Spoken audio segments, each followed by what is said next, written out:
today we are talking about a subject that has really been kind of exploding and taking off over at Martin Liedtke's channel, and UAP has also been doing quite a bit of work on it.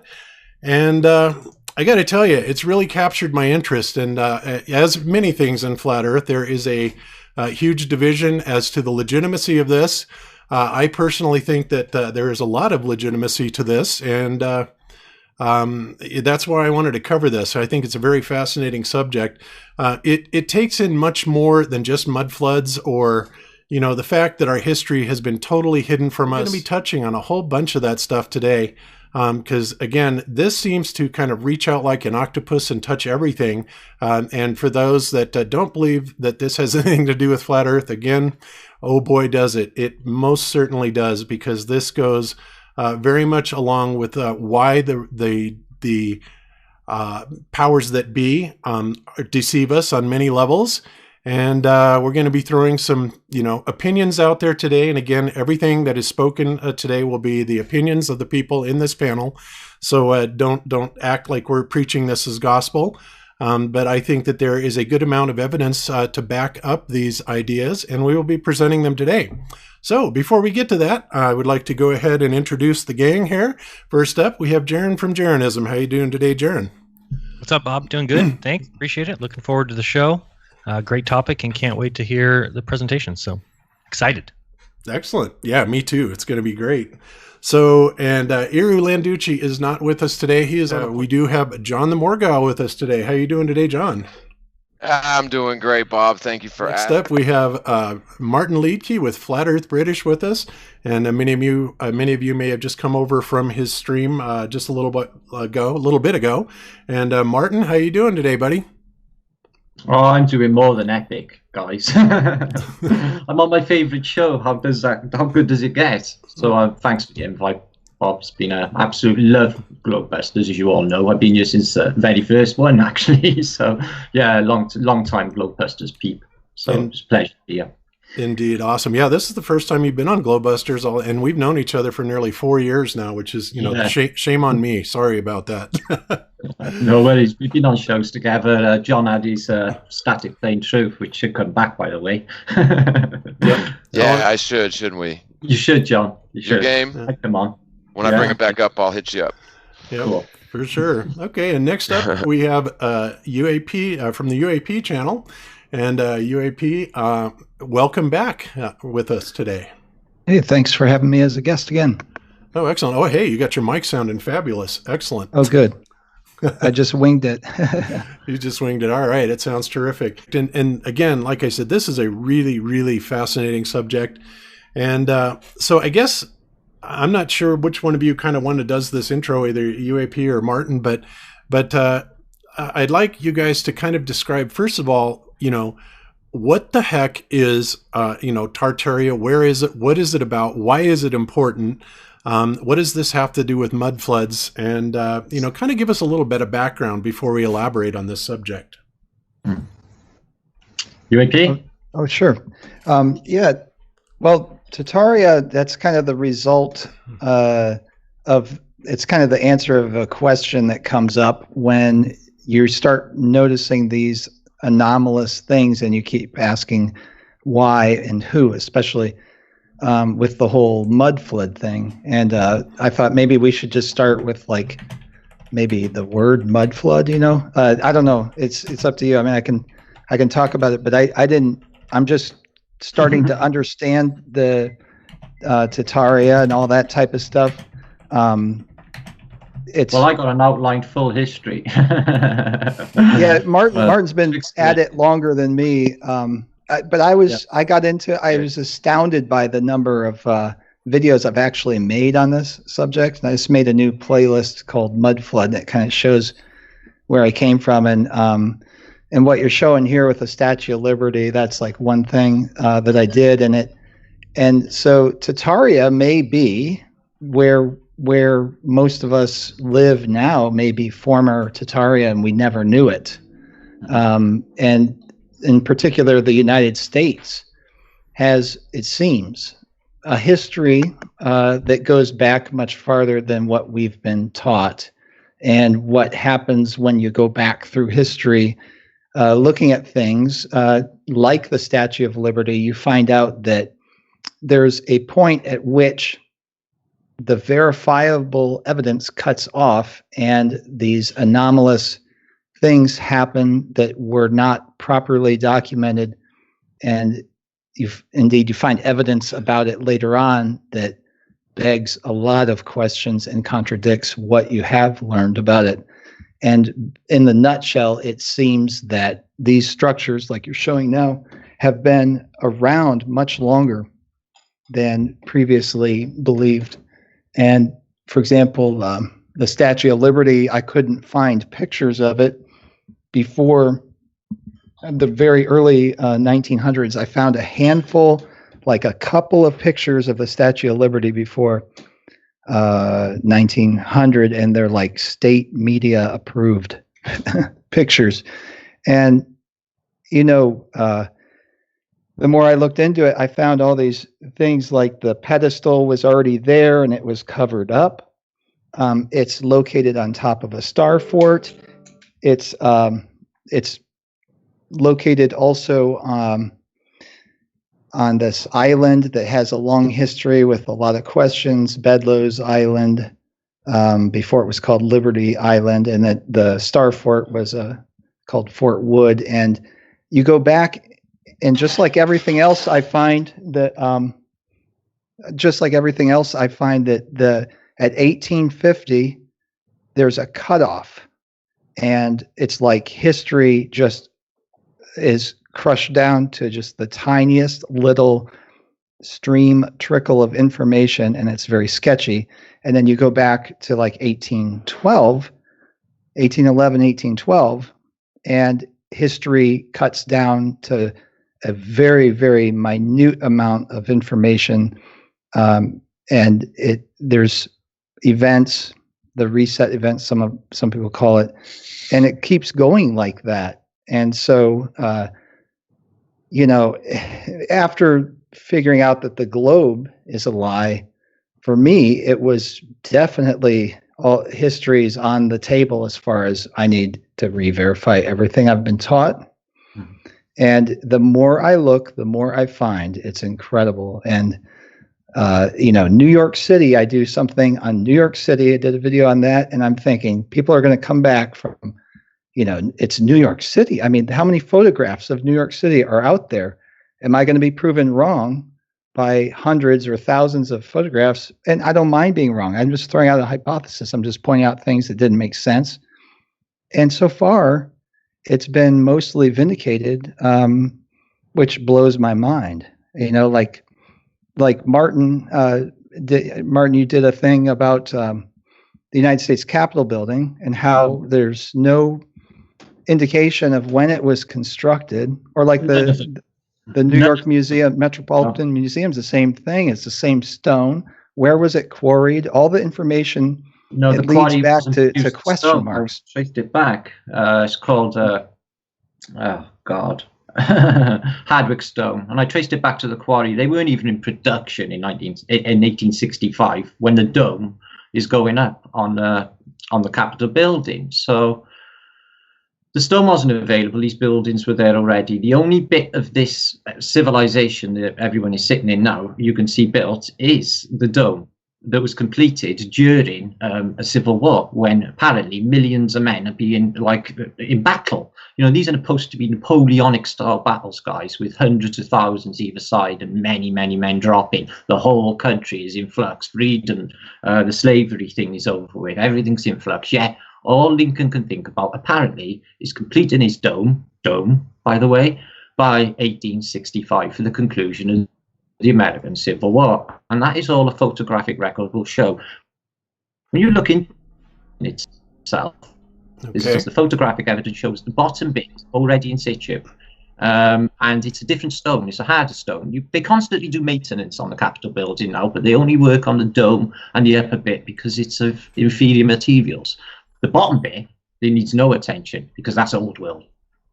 Yeah. And that was there already. So this is what they're doing. They're coming in, they're refurbishing. Okay, so before we go too far down this timeline, I want to back up just a little bit and kind of take the audience back to, you know, the general area of where Tartaria actually appears to be, and that appears to be like Eurasia or maybe parts the great majority.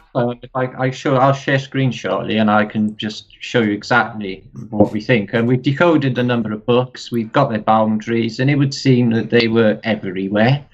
Right. I found evidence literally it's in the mainstream. If you know where to look, I basically got a photograph of what apparently are Tartar warriors in 1890. And their statements are quite horrendous. And this is in the Time magazine, guys. Okay, or a Time book of Time magazine. And the narrative says that the Tartars took over all of Europe. And this was in a period when we were obviously colonizing America. So, you know, it doesn't take a giant leap of the imagination that they were there as well. And that's in the official record. Okay, so they're there.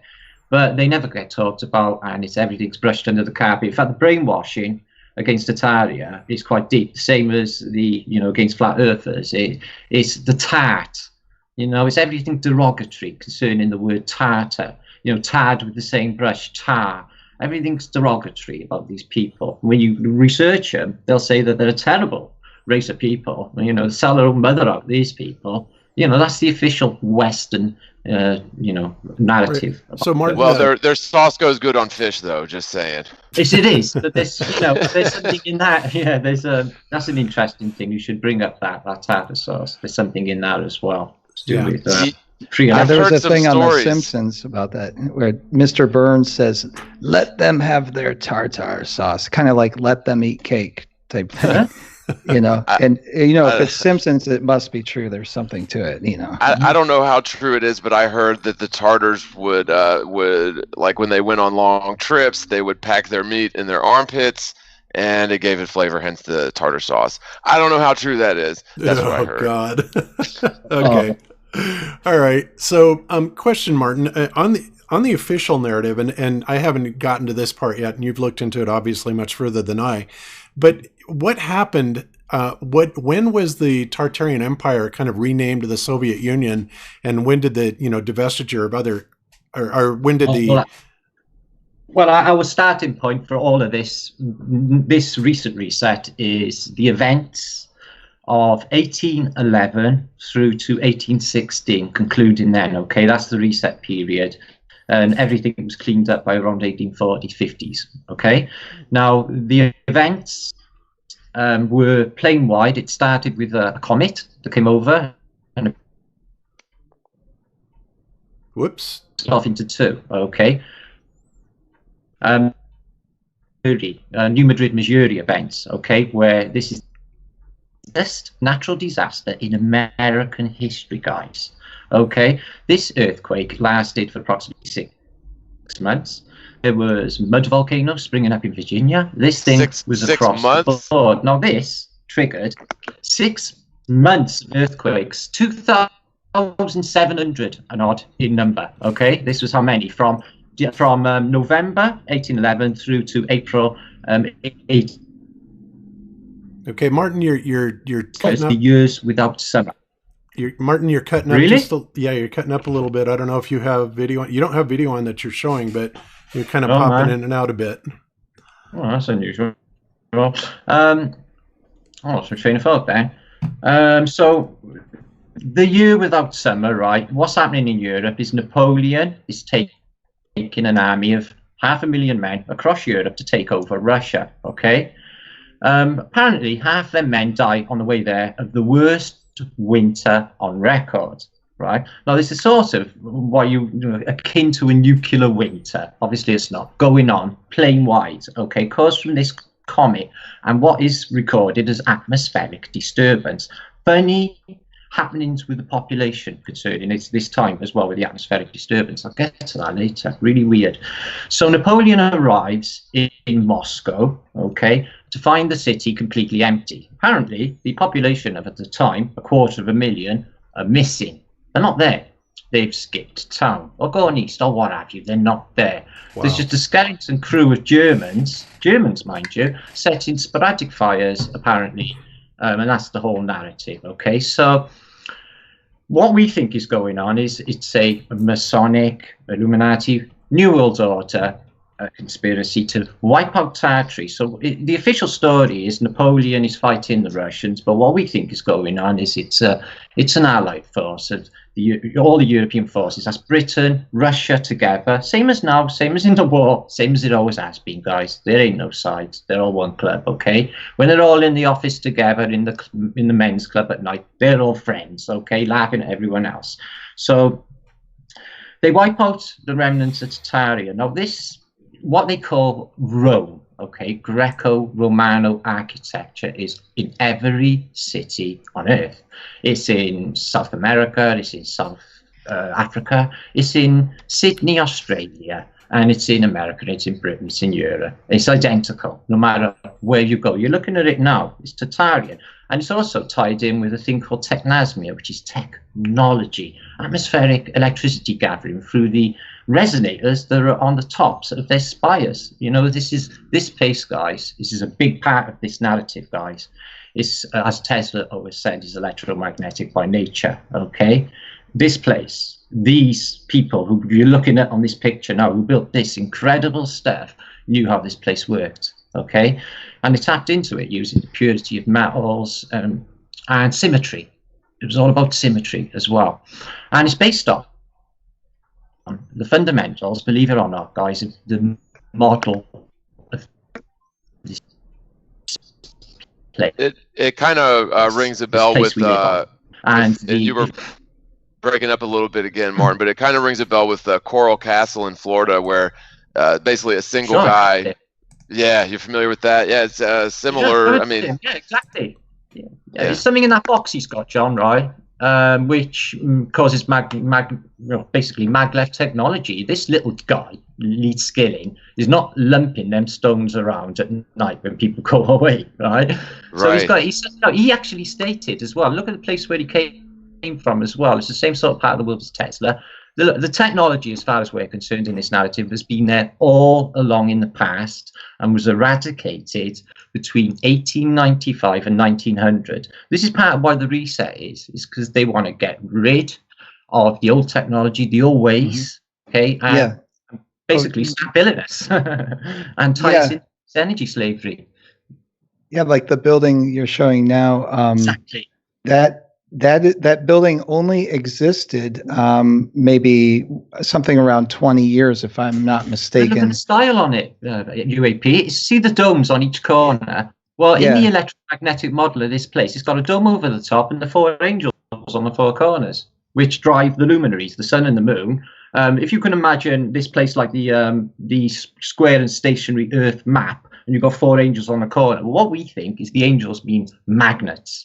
And we think that the luminaries of the sun and the moon are ever pulled onwards to these magnets. You know, they're pulled onto the one, then the next, and then eventually pulled into the center magnet, which dictates the seasons. The one in the middle, not Meru. Okay? You know, it always left me scratching my head as to why, you know, the Western world, as it were, when they discovered the American continents, they basically say, for example, the Mayan culture, they just eradicated, you know, even right down to their written language is a lost language now because of what they did. But, you know, in the context of them destroying technology that they had a system to cover up and hide, as well as hiding things like giants in the fossil record and stuff.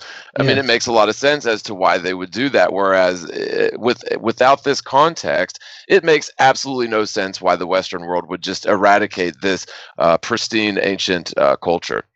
You know? Yeah, like the building that was shown, they have trouble sometimes getting rid of them, and that one in San Francisco that you showed, I guess it's still there, but what they did is they burned it and then they shook it and it stood, and they eventually just remade it into the ugly building that it is today, that was earlier. And then you know, I look at it didn't make sense. You know, why would they do that? And if it's so hard to get rid, we don't even necessarily have a way to just get rid of it easily today.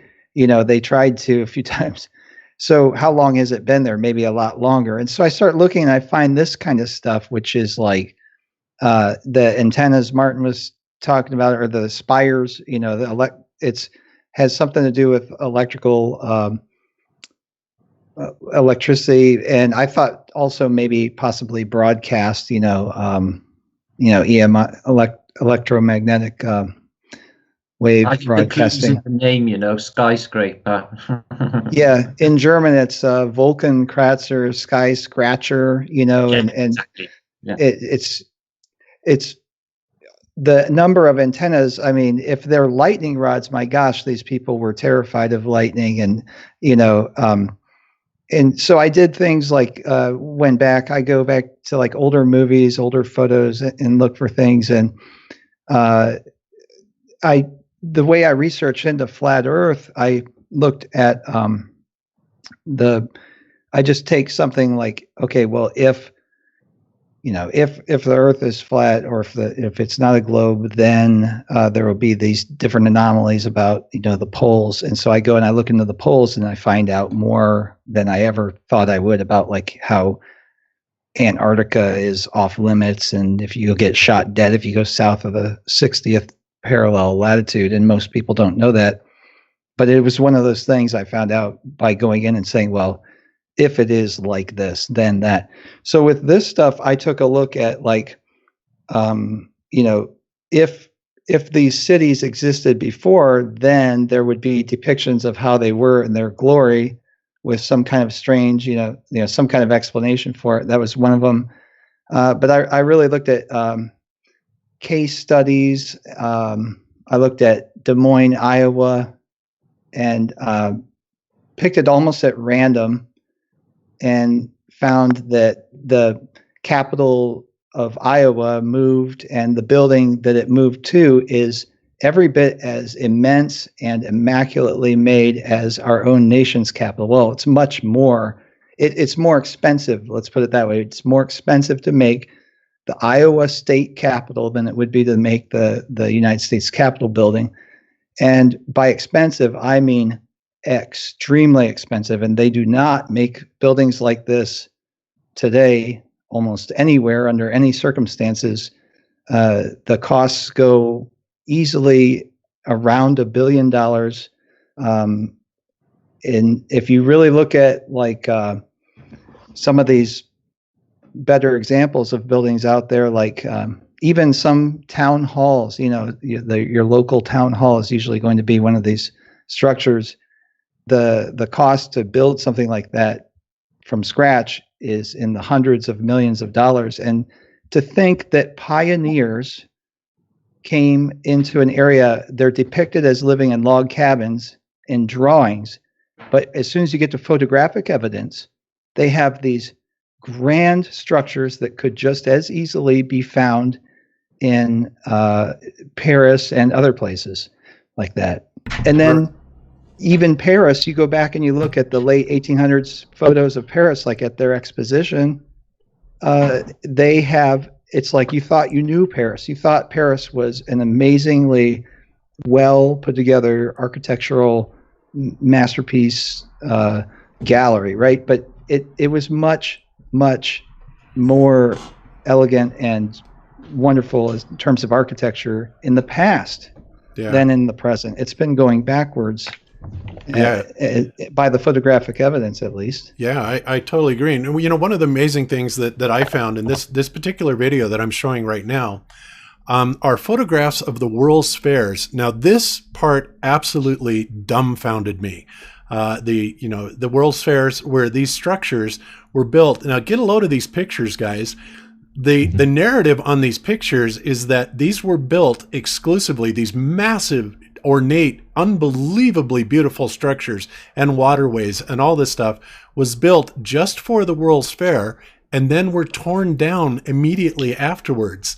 That is just preposterous. Or burned down because of the highly flammable stones. Most right? Of them, yeah, Chicago burned. Yeah.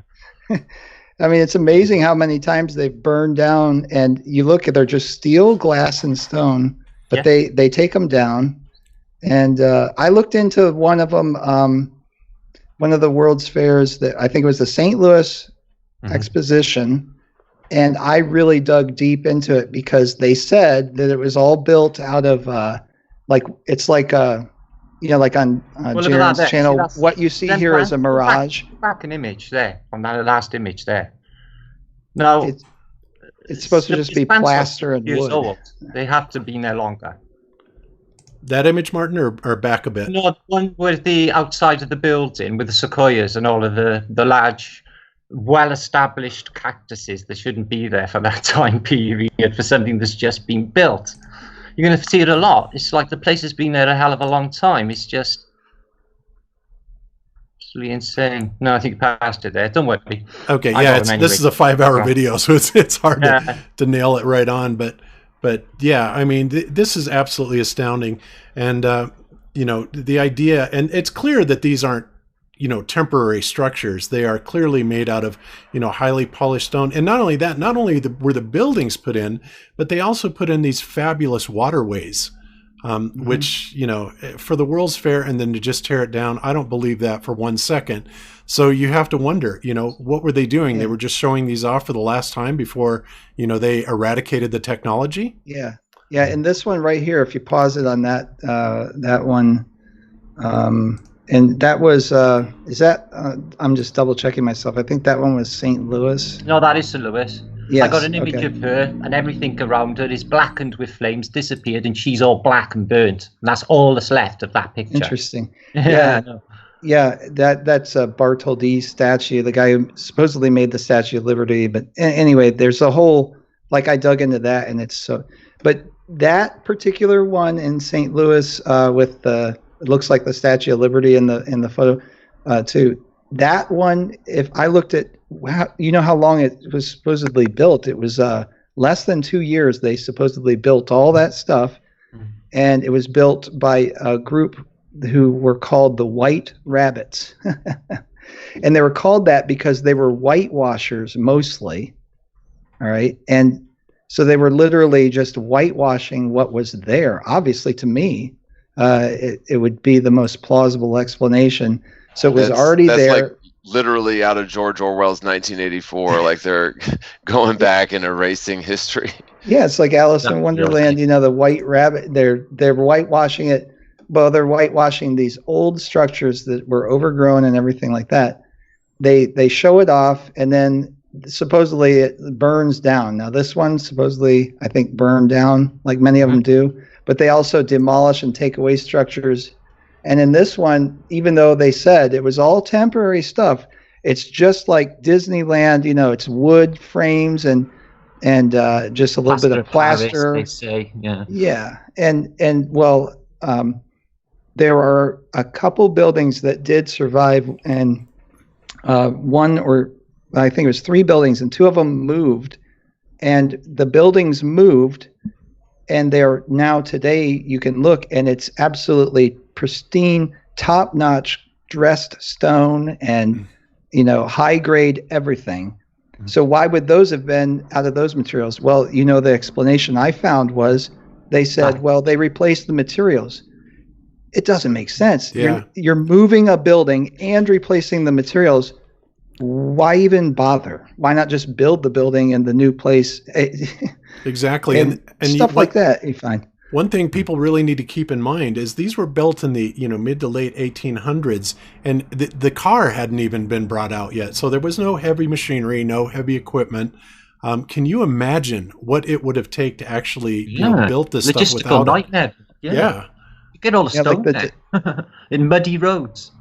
Yeah, in Des Moines, Iowa. I just picked that city and I looked at the capital, and they moved the capital from the city in eastern Iowa. It slips my mind now, but all the population was on the eastern side of the state, and they moved the capital when the town had a population of 200 people. They moved the state capital to that town. And they built it, and it was 10 years or so before the rail lines reached out there. And the building they built looks something like what's on the screen now. I mean, it's just immense. You know what? I'd love to see the plans, because I just wonder if it's like a wood frame with a facade of like that really nice stone, or is it that nice stone There are no throughout plans. the construction? There No are plans. almost never plans. What you find when you look for that is like a diagram, like more of how you're going to place your furniture in a building you're moving into. It's more like that. Now, the United States has a department. It's part of the Department of the Interior, I think, and they are cataloging and they are drawing up plans for the buildings that are already there. That's ongoing. So when something becomes a historical, like a UNESCO World Heritage Site or something like that, this team comes in and they're drawing it. But there's nothing of the interior. It's more of like an artist's sketch, but with dimensions, is what I've found. And then I was looking at those because the doorways don't make sense to me. For people, you know, we have our doorways at 6 feet 6 inches as a threshold, and then you have it larger on the exteriors, you know, to move furniture, equipment, whatever. But in these buildings, I'm finding these doorways with the higher thresholds go all the way through the interiors, and on the second floor and on the third floor, and every portal in the building has these extreme dimensions that don't really match up to what we would build today. Right. And some people say, well, that's for temperature. You know, you can have a breezeway. Sure, I understand that. However, we're talking about like, you know, northern Iowa or Canada, Canada, and that's impossible to heat. In Moscow, or, you know, north of Moscow, in these buildings, they have these super high ceilings. Heating it would be an impossibility. Almost. It could be for aesthetics, though. I mean, because, you know, like you said, it is Roman architecture, and that you know, that shows that you're there to stay. You know, it's like, I don't know, it makes a statement with that architecture. And, you know, I've heard theories as bizarre as well. It's because they used to be giants, or they're making the doors so when the giants come. But I don't know. Like, to me, it could just be aesthetic and basically a show of power. You know, Rome liked to show off their arches, their architectural achievement. And you know, of course, we are definitely living in a society that at least carries the torch of the spirit of Rome in many ways. Yeah, but one thing I want to point out, John, is, you know, the Roman architecture, for all we know, you know, going back 2 centuries or 2,000 years or before, the Romans at that time could very well have been these giants, because, you know, I have to remind everybody that one thing that has been absolutely hidden from history, and there's a lot of pictures and photographs of these skeletons that are being dug up that go, you know, 10, 20, 35 feet high. And, you know, there are actually photographs from the 1800s, you know, shortly after the advent of the camera, where there are people that are kind of posing with these really huge giant people. Now, of course, people could say that, well, this is just, you know, these were just really extraordinarily freakishly tall people at the time. But, you know, with the amount of skeletal remains that is actually being recovered, and archaeologists have, you know, all but covered up, I think that this speaks a lot to the idea that there really were giants and there really were these larger people back in those times. Right. There definitely were. And, you know, let's not forget to point out how easy it is to get giants out of, you know, lots of different species, and presumably people as well. If you just simply raise the barometric pressure, raise the oxygen content, and increase the magnetic field of the area, those three things appear to create the giants. And not just necessarily all three of those things in unison, but, you know, even just an increased barometric pressure and oxygen content apparently, you know, can cause giantism. And it's not like it doesn't, you know, make freakish, you know, disproportionate giants, but it makes proportionate, just larger creatures. Yeah, and of course there's also the biblical narrative about giants as well. So, I mean, it would be foolish to completely discount that possibility. And in fact, I think it's very likely that these giants did indeed exist, as well as other people. But sure. We'll be getting to that. I agree, and I just don't necessarily think that the architecture is for that, but I brought it up because it's an interesting theory, and, you know, I just like to throw those sorts of things out there because you never know when it'll click with something else, because all this stuff is apparently connected. Yeah, Martin's got some amazing evidence of giants and photographic records of buildings that they didn't want you to see as well. Like Bob just said, I got some evidence from one of these Kirchner libraries that I decode. It's a 1650s again book, but it shows in depictions, crazy depictions, a race of giants ruling Rome. Yeah. And Martin, anytime you want to present your screen and start sharing those, that's fine. I can cut off my share. I'm just giving us something to look at, to show some of this ancient architecture. But, we've got a lot to cover on this, guys, because this is going to go places that just get straight up weird. Right. Can you see me? Come to the right place. Yep, we see you, and you are presenting, Martin. Okay, well, Tarija, we'll start there, right? Because a lot of people might not know what Tarija is. Now, according to the official historical narrative, the British Empire was the greatest empire to have existed.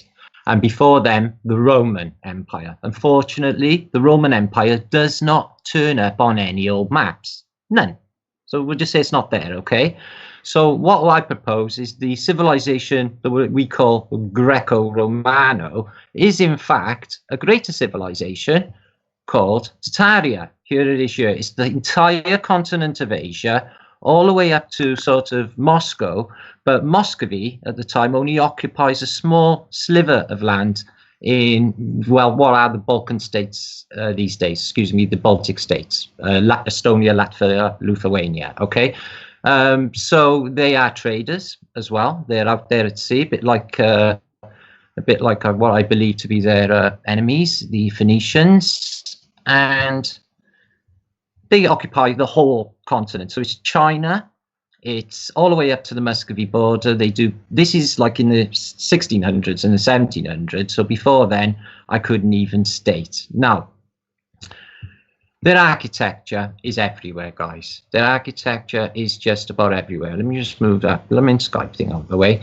Now, this is America, guys. For some reason, the same architecture is replicated the entire world over.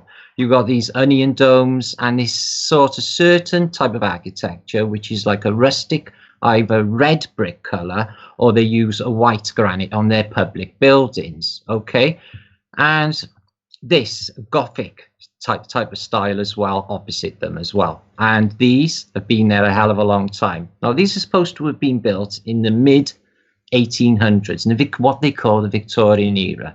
Unfortunately, the photographic record doesn't show them being built. Now, the photograph certainly exists. There it is there. But it can't give you a photograph of it being built. You can get the odd schematic, but you have to actually look at buildings prior to 1900, because you might be able to get a few that have been put in.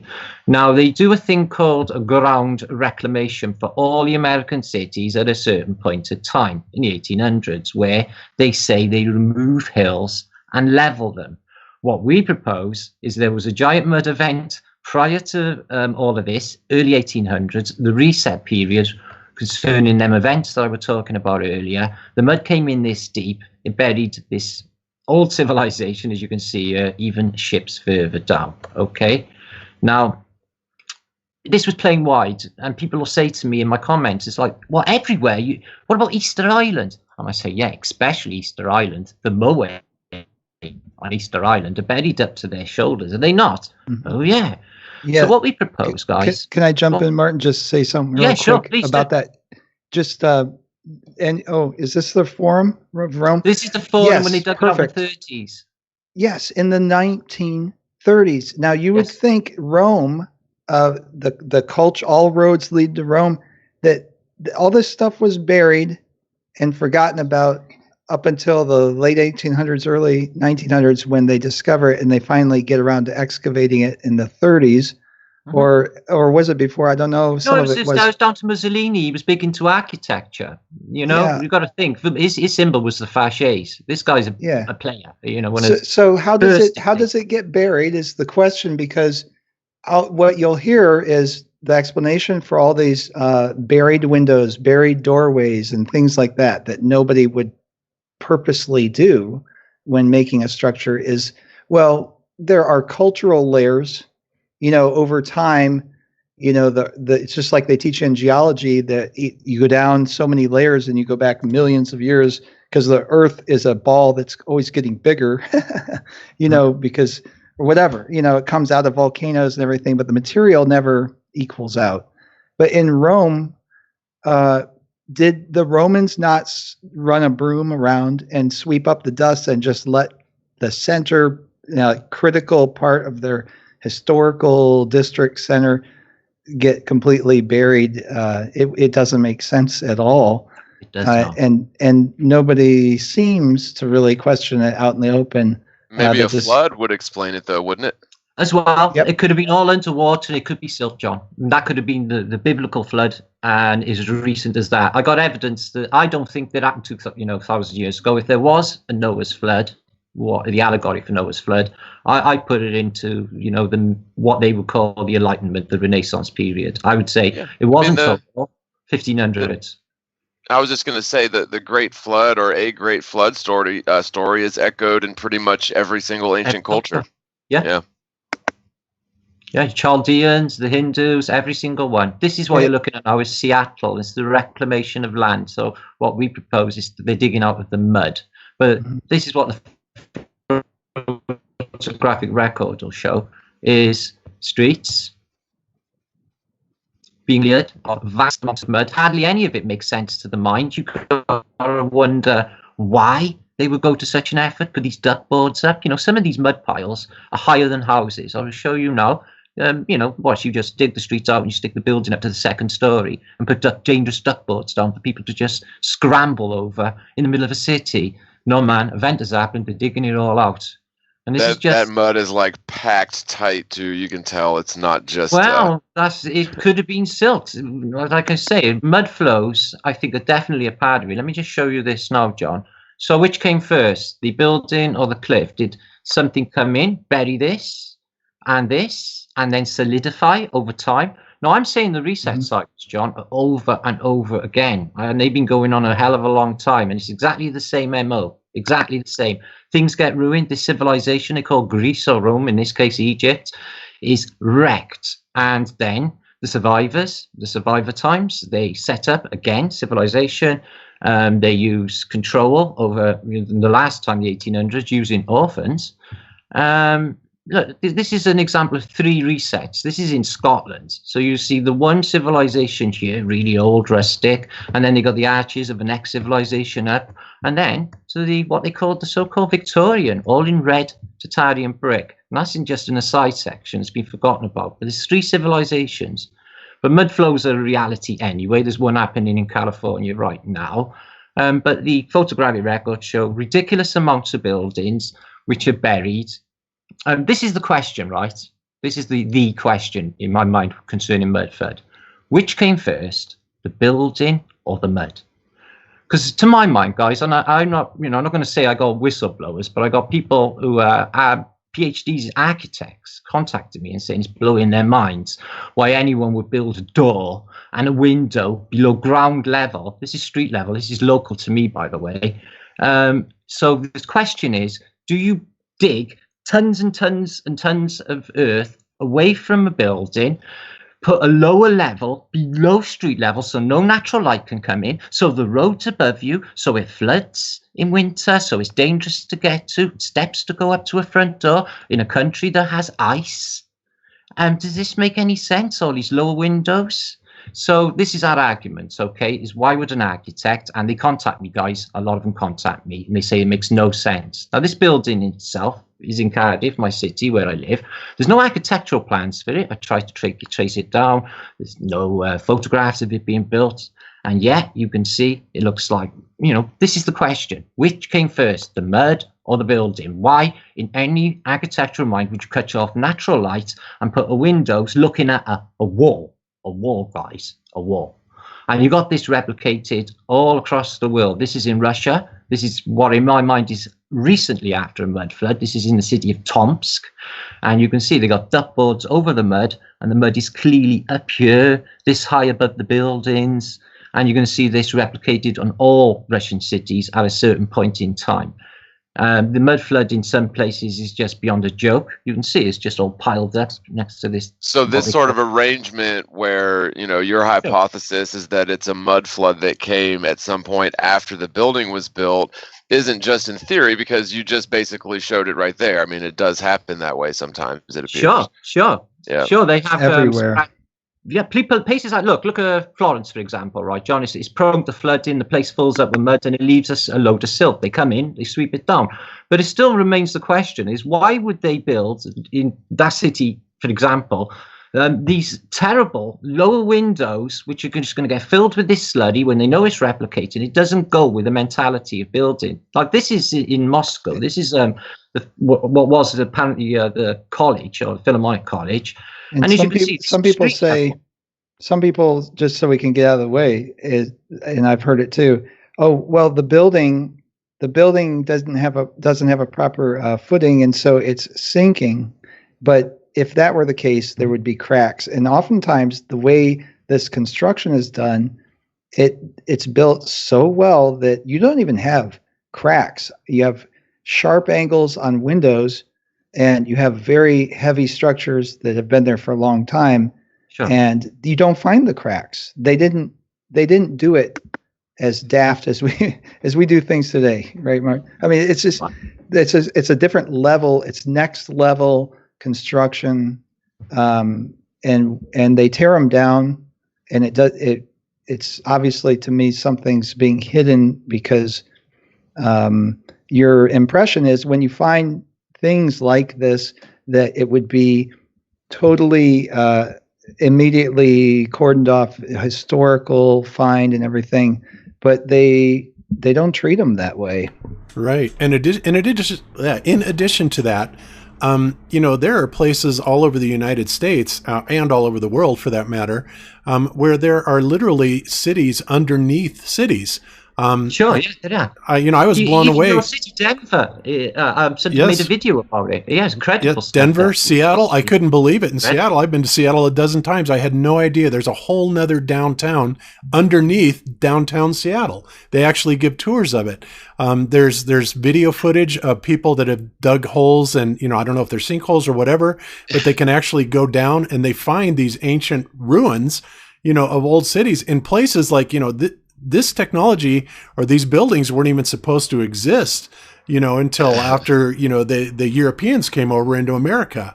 It's just utterly astounding. So, it's so funny. It's so funny though, but like my wife and I would always sit there and talk about, because if you're watching like say Discovery Channel about ancient Rome or something, but like they literally would build the new cities on top of the old cities, and like we never really understood like how does that make any sense, but it does make tons of sense in this respect.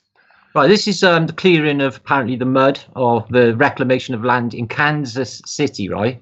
Now, it's one of the most incredible places to look for mud flood, but the buildings, which came first, the mud, that hasn't got any stones in it, by the way, the mud or the building?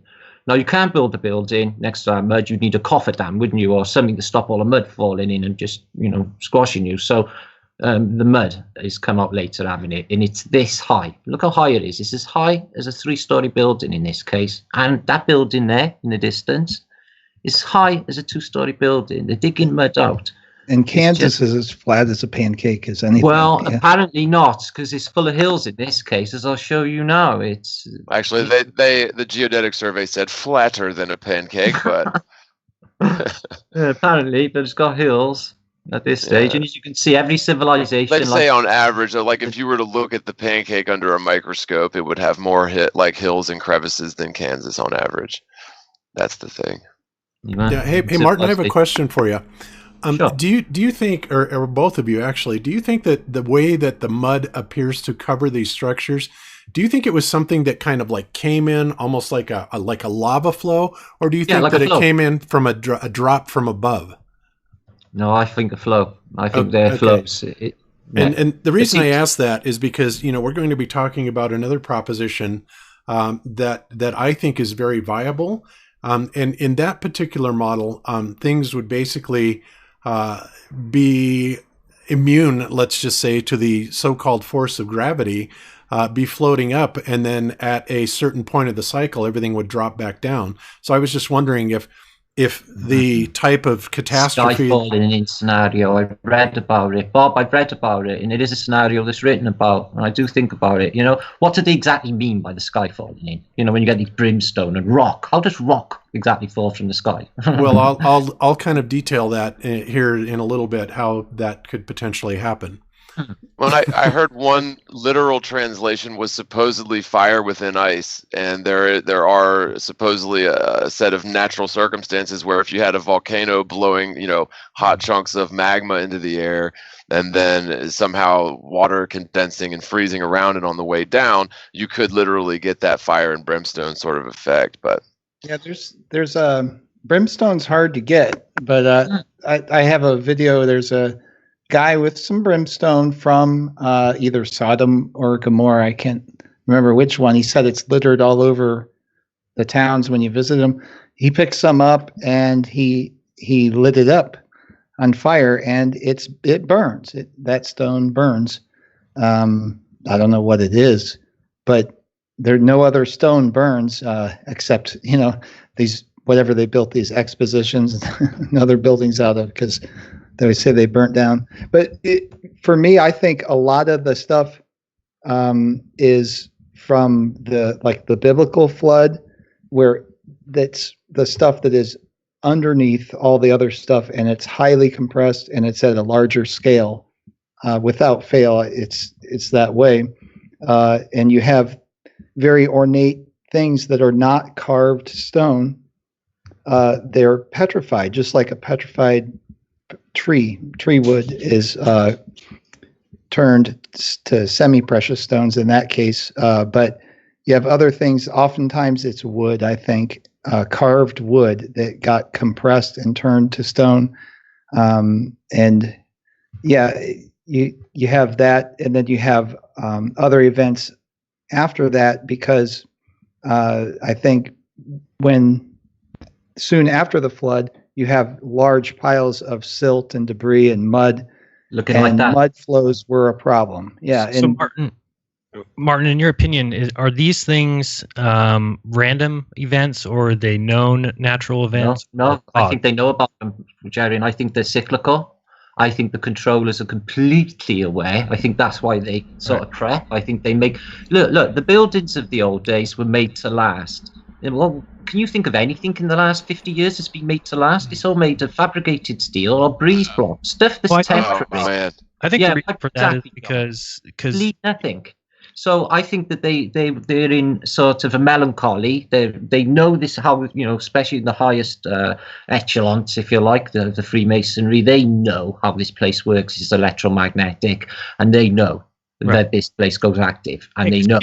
People forget that damage and destruction actually promotes growth, and I don't mean in a good way. For example, the largest growth in San Francisco took place right after the 1906 earthquake, and there's many people who have commented on that. Was it a real event, or did they just simply set the city on fire? Because as soon as they needed to rebuild, every single person took out a loan from the bank. All these Japanese came over from Japan and started to take over San Francisco because they needed builders. So really, any damage does nothing but good for the controllers, because you have to rebuild, which is only profitable for the elite involved, right? So I think they're just eradicating a civilization. This is in 1871, right? This is Boston. Exactly the same year as the biggest forest fire in American history in Wisconsin, which is something like 3 million acres wiped out, which apparently triggers off the San Francisco fire, which also city gets wiped out. I've got the most unbelievable panoramic gigapix image of that, blow your mind for the date. But high resolution pictures just after Boston, and get this, guys, get this. Guess what date this happens on? 9/11. I'm not even joking. Course it does. I'm not even joking. 9/11. Yeah, there seems to be something with that date. And also, I want to point out to everybody that the military in today, in the 21st century and 20th century, is not building these dumb bases or deep underground military bases for no reason whatsoever. The elite are absolutely aware of these cycles, and they are very much preparing for them. Yep, yeah, and I was I was going to say real quick before we get off the point, I can testify to the fact that things that they're building nowadays are just as cheap as they can build them.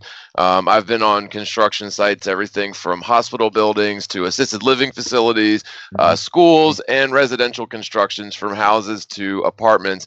And pretty much everything but the military bases that they're putting up are not built to last. I mean, you're talking particle board, 2x4s, and the hospital was a little bit more of a higher quality, but the stuff that they're fabricating the rooms with and stuff is just as cheap as they can make it.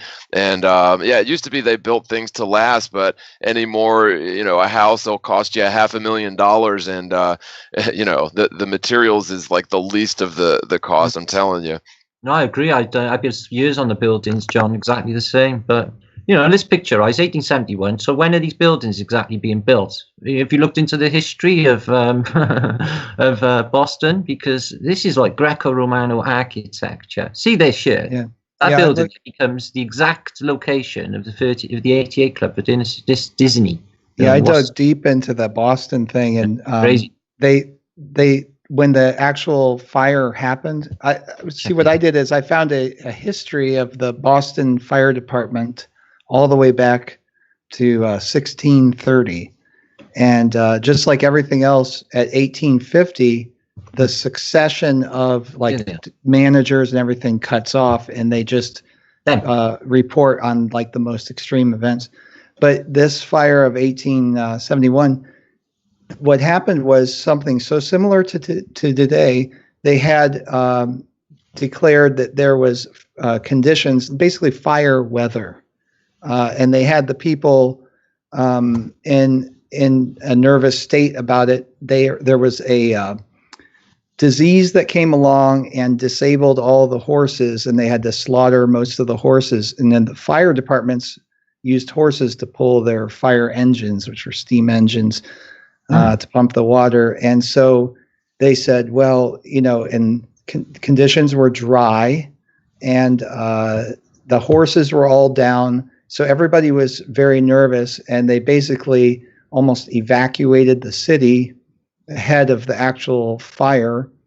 And when the fire occurred, there was a militia. It wasn't really the U.S. Army. It was kind of a hired army that was in charge of the city at the time when the fire happened. And in the photographs, you see armed guards who look very serious surrounding the area of the damage, and just a few people walking up and looking at it, but nobody was really allowed in during the fire and after the fire. And there were actually 2 fires because I don't think they met the mission objectives on the first one. But it was unbelievably hot. There were reports of it was marble melting 500 feet from the nearest flame, which I don't understand how that can happen. But that was in the report from the. Well, it was 9/11, so maybe that's a thing. Yeah, I mean, it's just incredible. I don't remember it being 9/11. I didn't see that. I didn't pick up on that when I went through. No, what I believe what Mark said. It's like, what? Can I be joking? Boston, but it's something else. And then they got pay raises afterwards. The fire department did. After a complete failure. And if you look at the stuff that burned, it was mostly stone.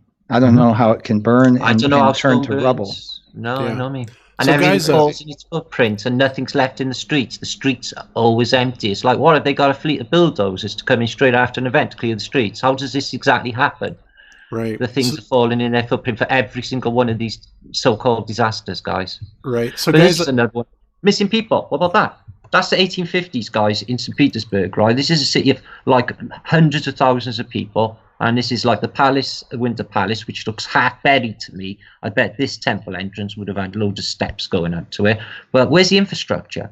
Where's the planters? Where's the birds, the dogs, the smoke, the life, the people, the roads, the pavements, the drains, the lampposts? Where is everything, guys?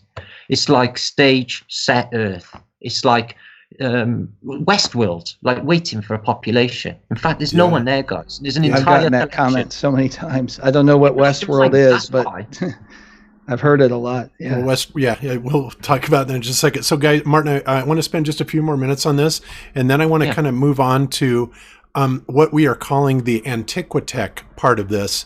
And I want to talk about that, and maybe you can point out some of these little towers and stuff that are showing up on top. And UAP came up with an extraordinary video. I'm not sure where you got it, but I actually have it queued up here, unless you want to show it. But it's the the structure that the active Flat Earth British sub. It's a different channel. He found it. That's a cool video. I know. The coolest. So go ahead and you can cover this for a bit more, Martin, and then let's move on to the Antiquitech stuff, because that's fascinating. This is the Antiquitech, or what we called, or we decoded. It's called Technasmia, guys. This is going to blow your mind. It's just the most incredible of things, and it really exists. Now, this is the exposition in Novograd in Russia, right, in the 1880s, and here's a Tesla tower. This is like a clear 20 years before, he's even supposed to be kicking off. This is years before Edison and Tesla. It totally kills any historical narrative right there. So what we find is over all of Europe and most of the world, actually, these aluminium or these steel or metal bollards and drain covers, and also these little nugget things. They're all over Europe, and these, which are chains and bollards. So what we think is, with this gathering of basically electrostatic charge from spires of churches, because churches are not churches, they are taken over by an institution after a reset. They don't know what these things are for, and these devices, they harness, they can collect, store, and release at will electromagnetic, which are collected from their towers. You always get 2 at a time. Also, they got a thing, Technasmia, which is vibrational science by using organ music at a specific frequency, like 432, and they're pumping it out, guys, into the ether, and it's making people well, it's making plants grow well, and the whole place is really, really cool. But they dismantled it. It's called Technasmia. The scientists proved, we've literally read an entire library of this guy Kirster, the last guy in this place with any knowledge, it would seem. So we think these are to transfer in a charge. They're everywhere, 150 yards, and they're put there in the old world for apparently no particular reason. It's not like anyone's going to ram raiders. There's no cars around. So what are they there for? So we think that's part of Technasmia. And the atmospheric, these are examples, actually, of Tatarian buildings all over Russia. The beautifulest style, but all got these lower crazy windows, and they're all looking like Greco-Romano temples. So let me just whiz through these a second, because I want to get to Technasmia. Science is going to blow your head off. And so what they're doing, guys, is they're collecting, and they say in the science that when comets go over, because they're made of plasma, or their tails are plasma, they come low. So, obviously we know what they're not, guys. I'm thinking that these comets are something else. I'm thinking that they're to do with the reset cycle, but it seems that when they go over, they, affect the amount of static charge in the atmosphere, and they can collect it. And you can see the examples here. You can see what would be towers or Italian towers, and you get them with churches. They come with the domed building, and then the big, what we call Technasmia building, which you call a church, and they collect basically charge and different properties from the ether in the past. This is as recent as the 1700s. This is an allegorical shot that shows you, let me move that Skype out of the way, our reset system. Now, the Jesuits encode everything in their allegorical shots with plasma discharge events. So there you got is the one side with the poor and all the people being reset, sunk in the mud through lightning that makes everything sort of vibrate, because everything in this place vibrates. So we think that the technology is a vibrational technology which could, liquefy and cause mud flows, volcanoes, earthquakes, tsunamis, and reset the place. The other half, or the well-to-do, they don't get it. They get all of the good stuff. So there's a definite class thing. These are chosen, and everyone else perishes.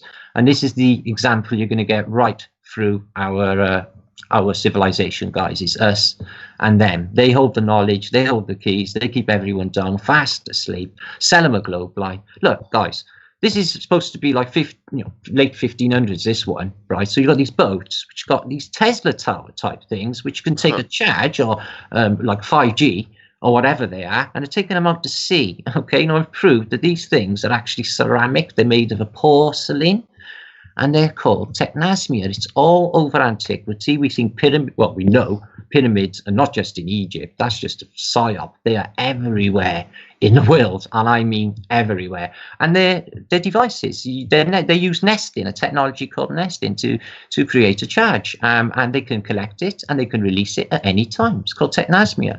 It's all over the antique world, guys, where they're collecting charge using resonators. Can you see? Yeah, absolutely. And I want to point out, Martin, also that, we've talked about pyramids on Globebusters before.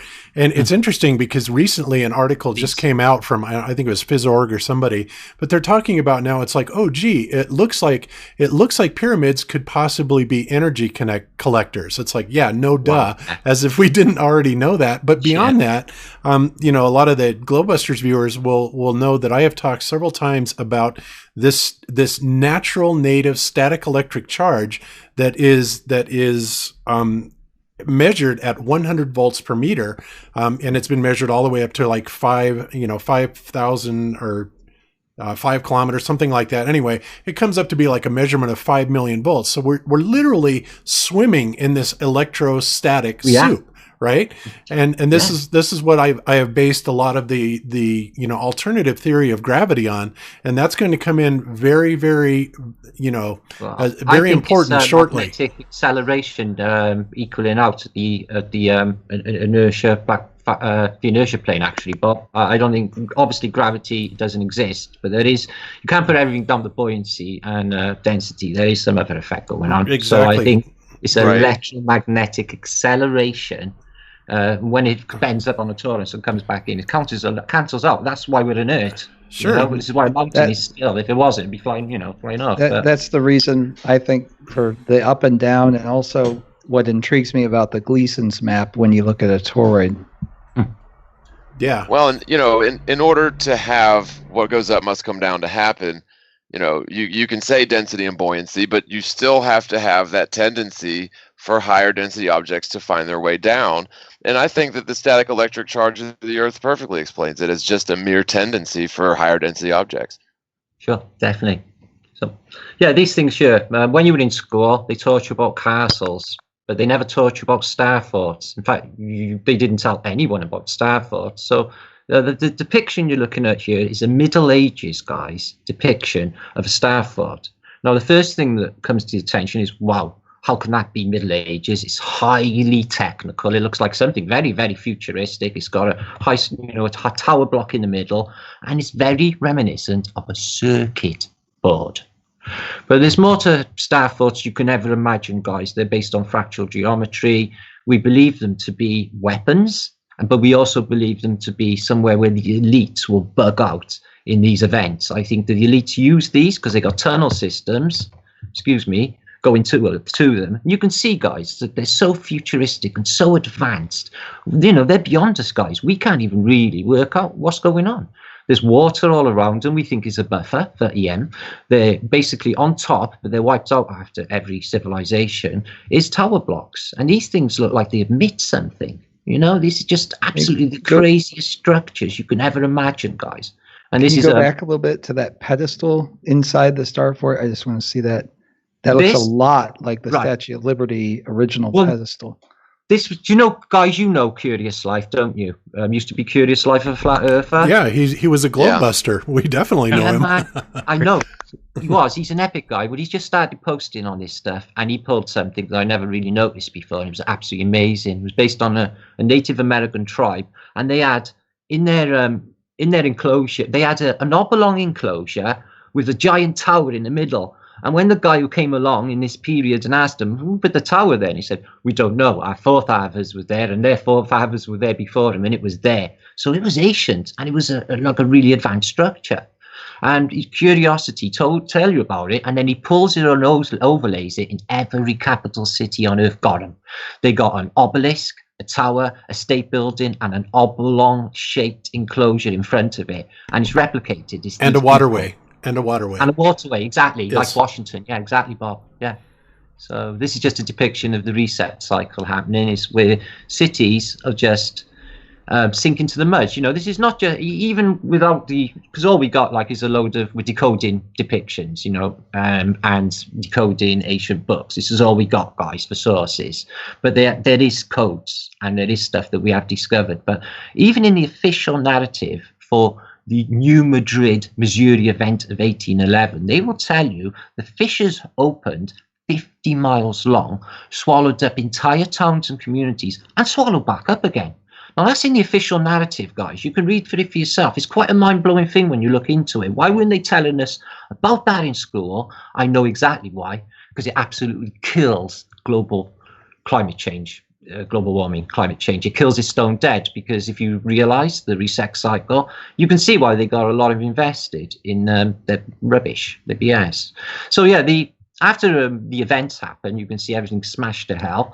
The survivors come in and they find these old star forts. Now, I found an old book where some guy was saying, a German, he was writing for the Polish royal family, he says, oh, well, these star forts we found, we better find out how to use them and utilize them and use them better. So they literally decode them every time they come in. Guys, how can this be from the Middle Ages?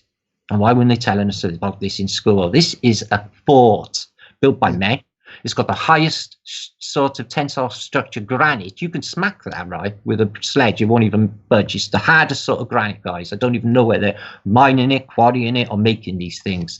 Does it produce a tone? Is it that kind? Yes, I've heard of it is. It's that kind. It lives off a harmonic, exactly like the pillars do. Exactly like the pillars do. You know, the normal pillars.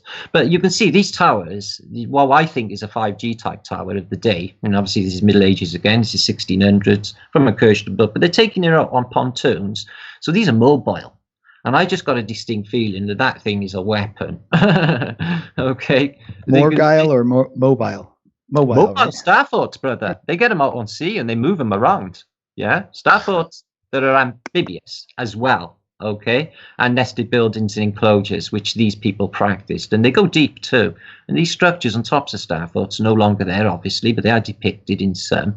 And they're based on just the highest spec sacred geometry. What's going on? We can't imagine. But these people certainly know. Oh, you should like this. Somebody should. They're around in the 1600s. That's for you, Karen B. Chewbacca. I was going to say Karen B.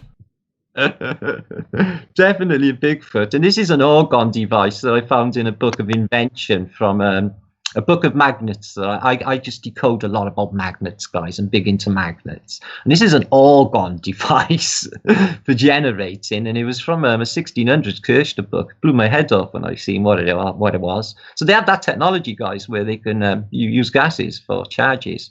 I think they're using another curiosity. Again, he's brilliant. Curious Life is hydroelectric, guys. So, you know, from a flame or a torch, you can generate electricity, thermoelectric. So I think there's a lot of that going on in the past, more than we know. These great catacombs under everywhere, which I could go into, but there's a lot of dead, and they're under every city. Paris itself has a catacomb under it, 18.5 million people. They say they were put there monks put them in there in the 1700s. So here's a tower block from the 1700s, and it's 1, 2, 3, 4, 5, 6, 7, 8, 9, 10. It's a dozen-story tower block. So how long have skyscrapers been around exactly, guys?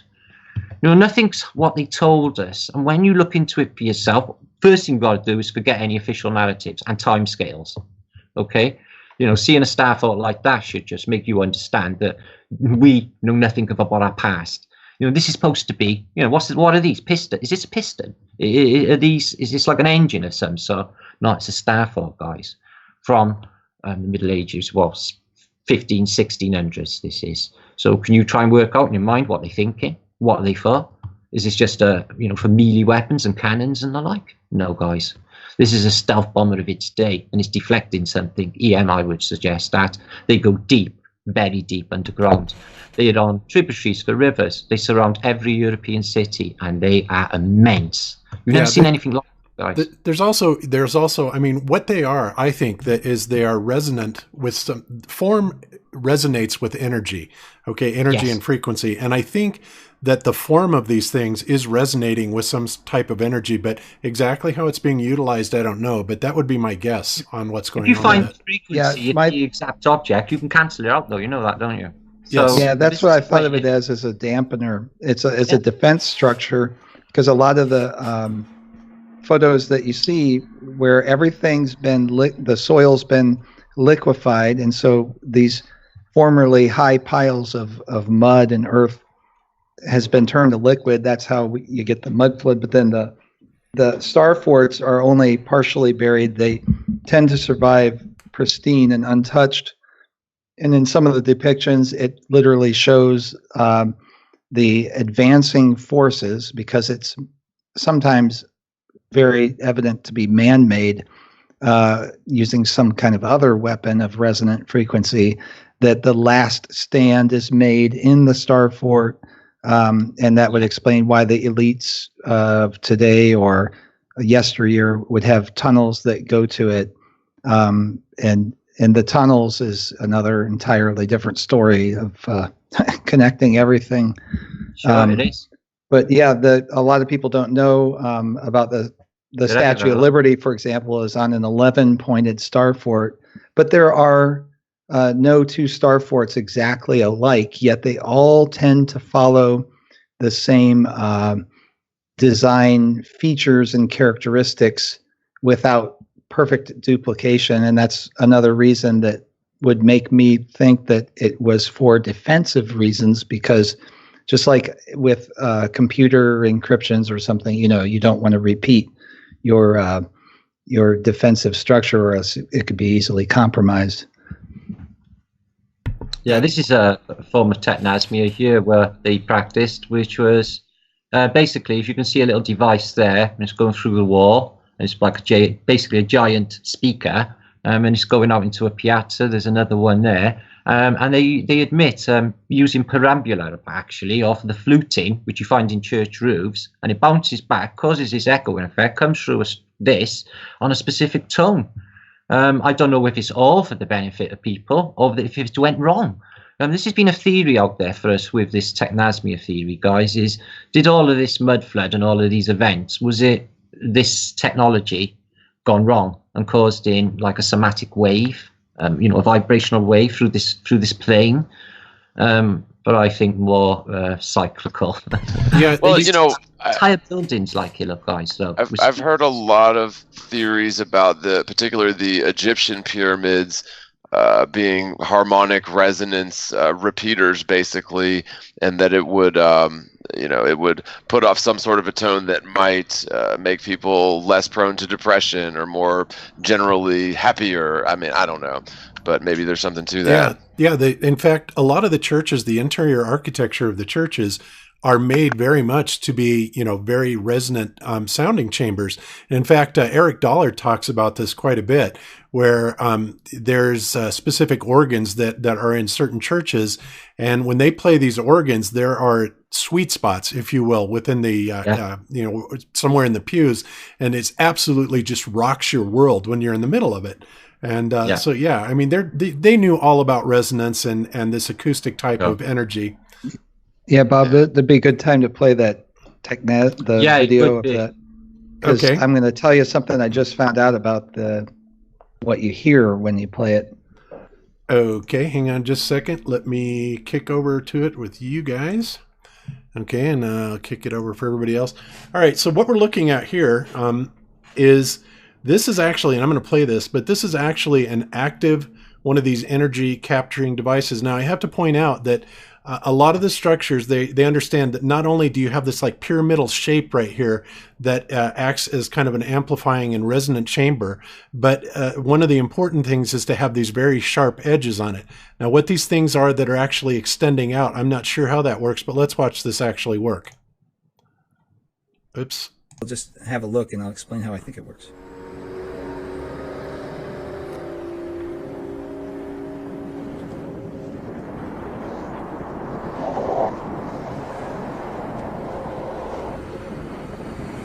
So I've told you.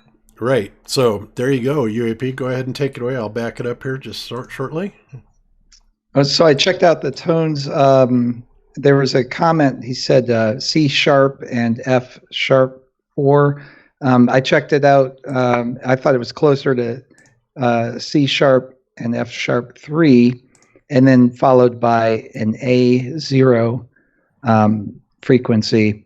And it just so happened, and I haven't published it yet, but I made a video about this again with the tones where I'm playing it on a keyboard and then playing this and showing how it matches up, but also that the tones just so happen to kind of match. If you remember the movie Goonies, when they're playing the keyboard or the organ, the skeleton keys, yeah, it's one of those things. I just thought of it. It just happened to match up, but those particular tones have been used in other instances with some of these other technological wonders of that have been rediscovered, and with like the moving of stones and things like that. And yeah, so I just thought it was interesting. It was the same frequencies. Yeah, and in fact, the guy that did Coral Castle, apparently when he would take delivery of these heavy stones and stuff like this, everybody had to be gone and he wouldn't let anybody see how he actually moved it. But there were some eyewitness accounts that apparently from some kids that said that he had these 2 conical shaped devices in his hands that looked kind of like ice cream cones, but they're like made out of the stone type of substance. So once again, we have that pyramidal or conical type of shape that seems to resonate with certain energies. And, how it all works, I don't know, but I have a feeling that some people are actually onto the theory behind this, because there's actually a commercial company that has just recently come out with some of Tesla's technology, and it's actually out in the open right now. So, yeah, I didn't know. Yeah, it's really fascinating, and to say, I don't know for certain if this is an authentic video. I just have to say that it does match up with what I've seen, and I don't know if I think Martin would agree that what we've seen in the older drawings and the depictions of this type of thing, this kind of atmospheric gathering, it matches up pretty well. It's in Phnom Penh in Cambodia. The whole thing fits. So, it'd be great if we get a second video, but yes, very, very persuasive. Yeah. Well, I found a picture of it. I think it's in this video somewhere, and it's just from like the website of the region, like Chamber of Commerce or something. And I found a picture where there's a bright light coming off of the tippy top of it in the picture from a distance, that could be the same effect happening. And it's a little fuzzy, but it is somewhat the same thing. And then also, like with the Statue of Liberty, the older depictions of the proposal for that statue, it has light beaming out. I see it a lot, just like these bright lights beaming out kind of in rays.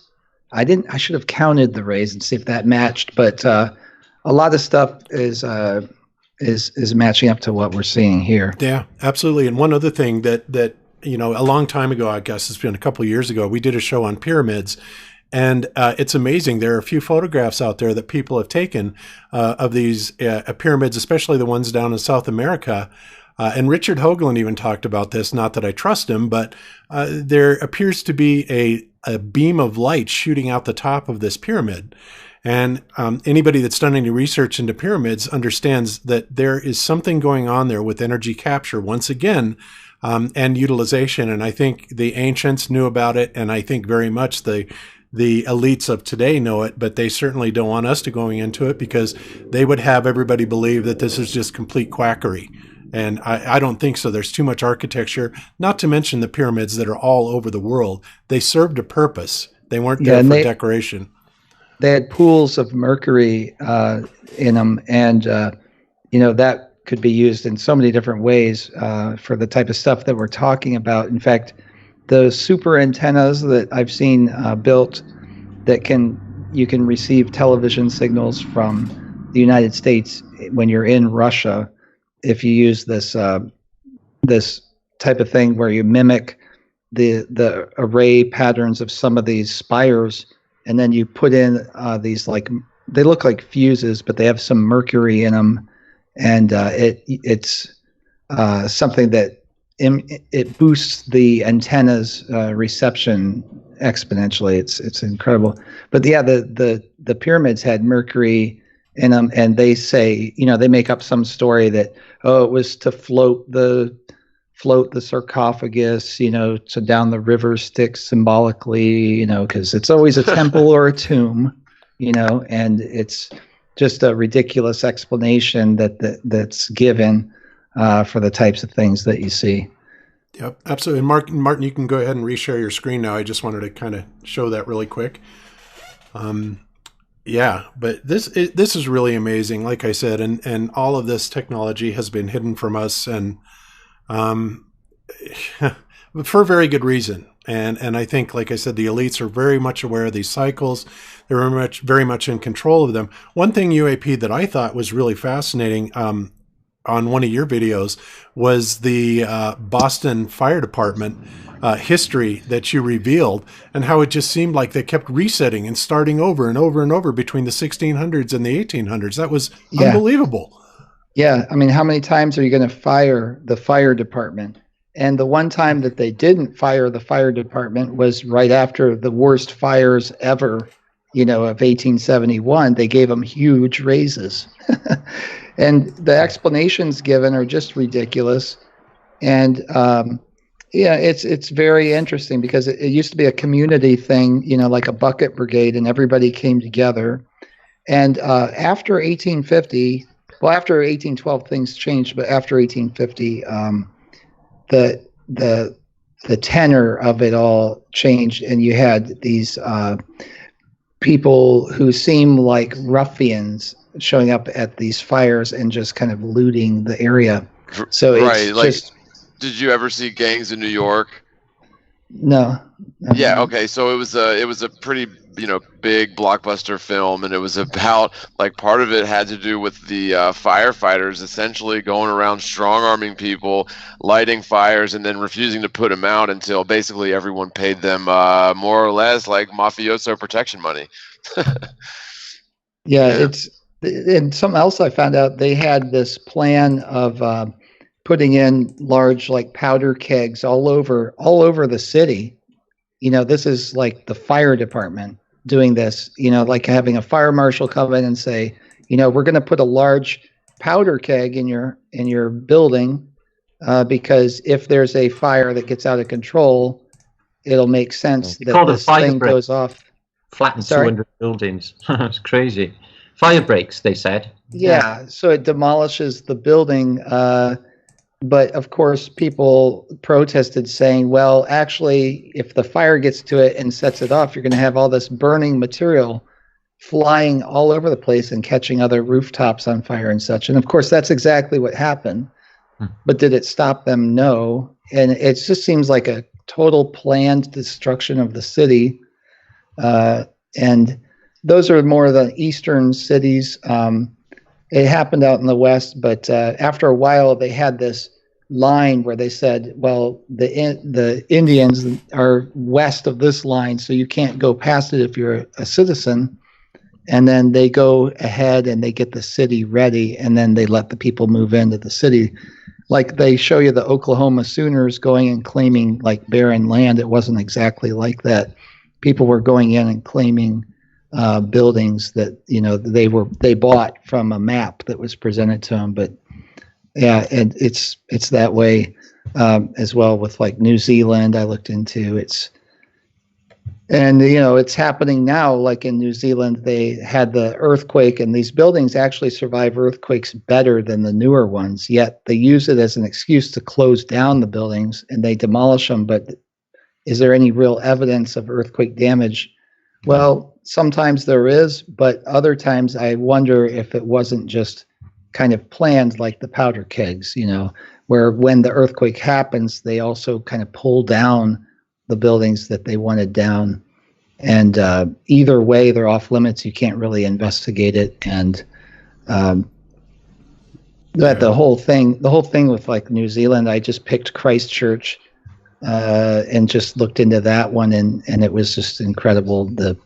There's nobody living there. A few boats come over with mostly children, and within a couple years, you have huge cathedrals built and things like that, and it just doesn't make sense. They made maps of it way ahead of time that are almost perfectly accurate today. Right. And San Francisco's history is very interesting also, about how, at one point there was only 1,000 people in San Francisco, and then just a few years later, the entire city is rebuilt. Supposedly, it just makes absolutely no sense. So, it's just nuts. Yeah, Martin. So it was less than 1,000. I think it was like 500 or something. And then there's this big city there all of a sudden. It's just crazy, guys. Yep, and I think you may be going there now, Martin. But I kind of want to move on to a little bit and ask you, who do you think the Tartarians actually were, and maybe even what are they, or what were they? These are them, but what you find is they use a mix. These I got a couple of sets of photographs of them. These are from that Time magazine, and they have chainmail on, right? But it's crazy chainmail, guys, because it covers your face, all your face. You can go online now. You can buy electromagnetic protection chainmail, okay, and you can wear it. You can put it around your house. It protects you from EM, okay. Same as fish scale armor you see all over antiquity today. Online, so it's like an ancient fish scale armor for EM protection. So I think they're using sort of EM weapons at this stage. But these are Tartars. They said to be descended from like the days of the Crusades, and they are very tough people indeed. Okay, so these were taken apparently American photographs by Time magazine. But like UAP said about this this Lady Liberty. Well, I've decoded, thanks to my brother in arms, Lee, who's flat Earth British sub, the Phoenicians, we think, out of Baalbek, are probably the controllers, because, basically, there's 1,000 reasons I can think of why it would be them, and not one reason why it wouldn't be, guys. I just can't think of one. Our entire legal system, the world market, the way they suppress half the world's population, Africa, everything, and to sustain rarities and shortages which don't exist. How it all works, guys, with the dialectic. But check that out. That's just a bit of humour, though. They're not Tech the Third, right? Is the tick Peter Saranovich, and his wife is exactly. Do they do this on purpose? Because I seen a Phoenician Sphinx, and I basically presented it on a video, and somebody said to me, "Oh God, that looks like George Washington." I thought, nah, it doesn't. So I looked it up, a picture of George Washington, put them side by side, and I was like, God, it's George Washington. Did he actually exist?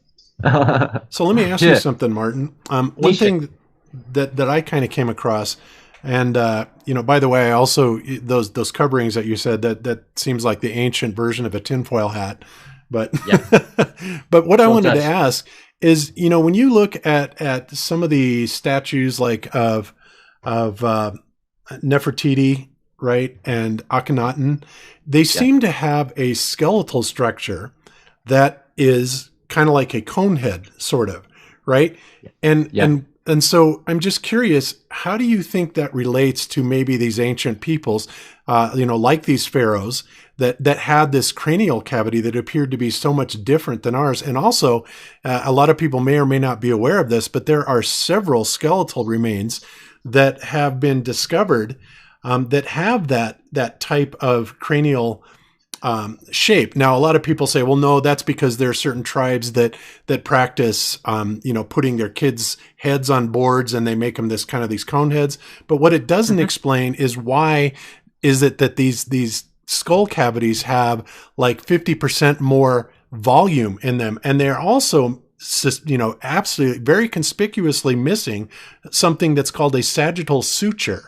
Right. And the sagittal suture is the part of our skull that when we're born, babies all have a soft spot, and then it kind of grows together. Ultimately, I think it finishes by the age of 30 or something like this. Yeah, it heals up by 30. Yeah. Yeah. These skulls, and there are numerous that have been dug up, do not have this sagittal suture. So I'm beginning to think that, so what or who exactly was the some of the pharaohs that have the skull design. Are they related to this Tartarian Empire in your? Sure.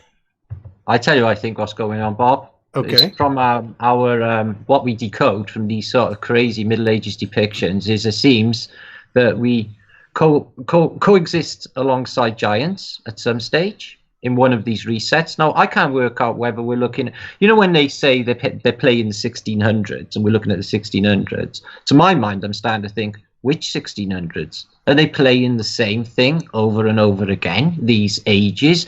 These clothes are not a natural development, guys, of like evolution of thought. These are introduced, socially engineered, like everything is. But what you got here is Romans, which is supposed to exist like 2,000 years ago, sitting alongside somebody who's in Middle Ages clothing, as in Tudor clothing, as in like she belongs in the 16th century and she's with a Roman. So I'm saying that these overlapping epochs, I'm pulling Rome, or the civilization they call Greco-Romano, I'm pulling it right back to now, 500 years ago. And I think that they are just a cover. I don't think it's them at all. Okay, I think there's definitely more going on. These Phoenicians, they were the cleverest of people, the most sinister of people, and everything about them stinks the Emma with these controllers, guys. The way, heliocentric worshippers, brainwashing, cruelty, hiding of, our God-given right, guys. We should all be living in a golden age. We shouldn't be like having it all stacked against us from the off. We should be having all of us equally a fair crack at this whatever wedding, But that's not the way. It's engineered, and everything is against us from these. And it's still happening. Still happening, brother. Yeah. There's a republic within Russia called Tatarstan, and it's not recognized.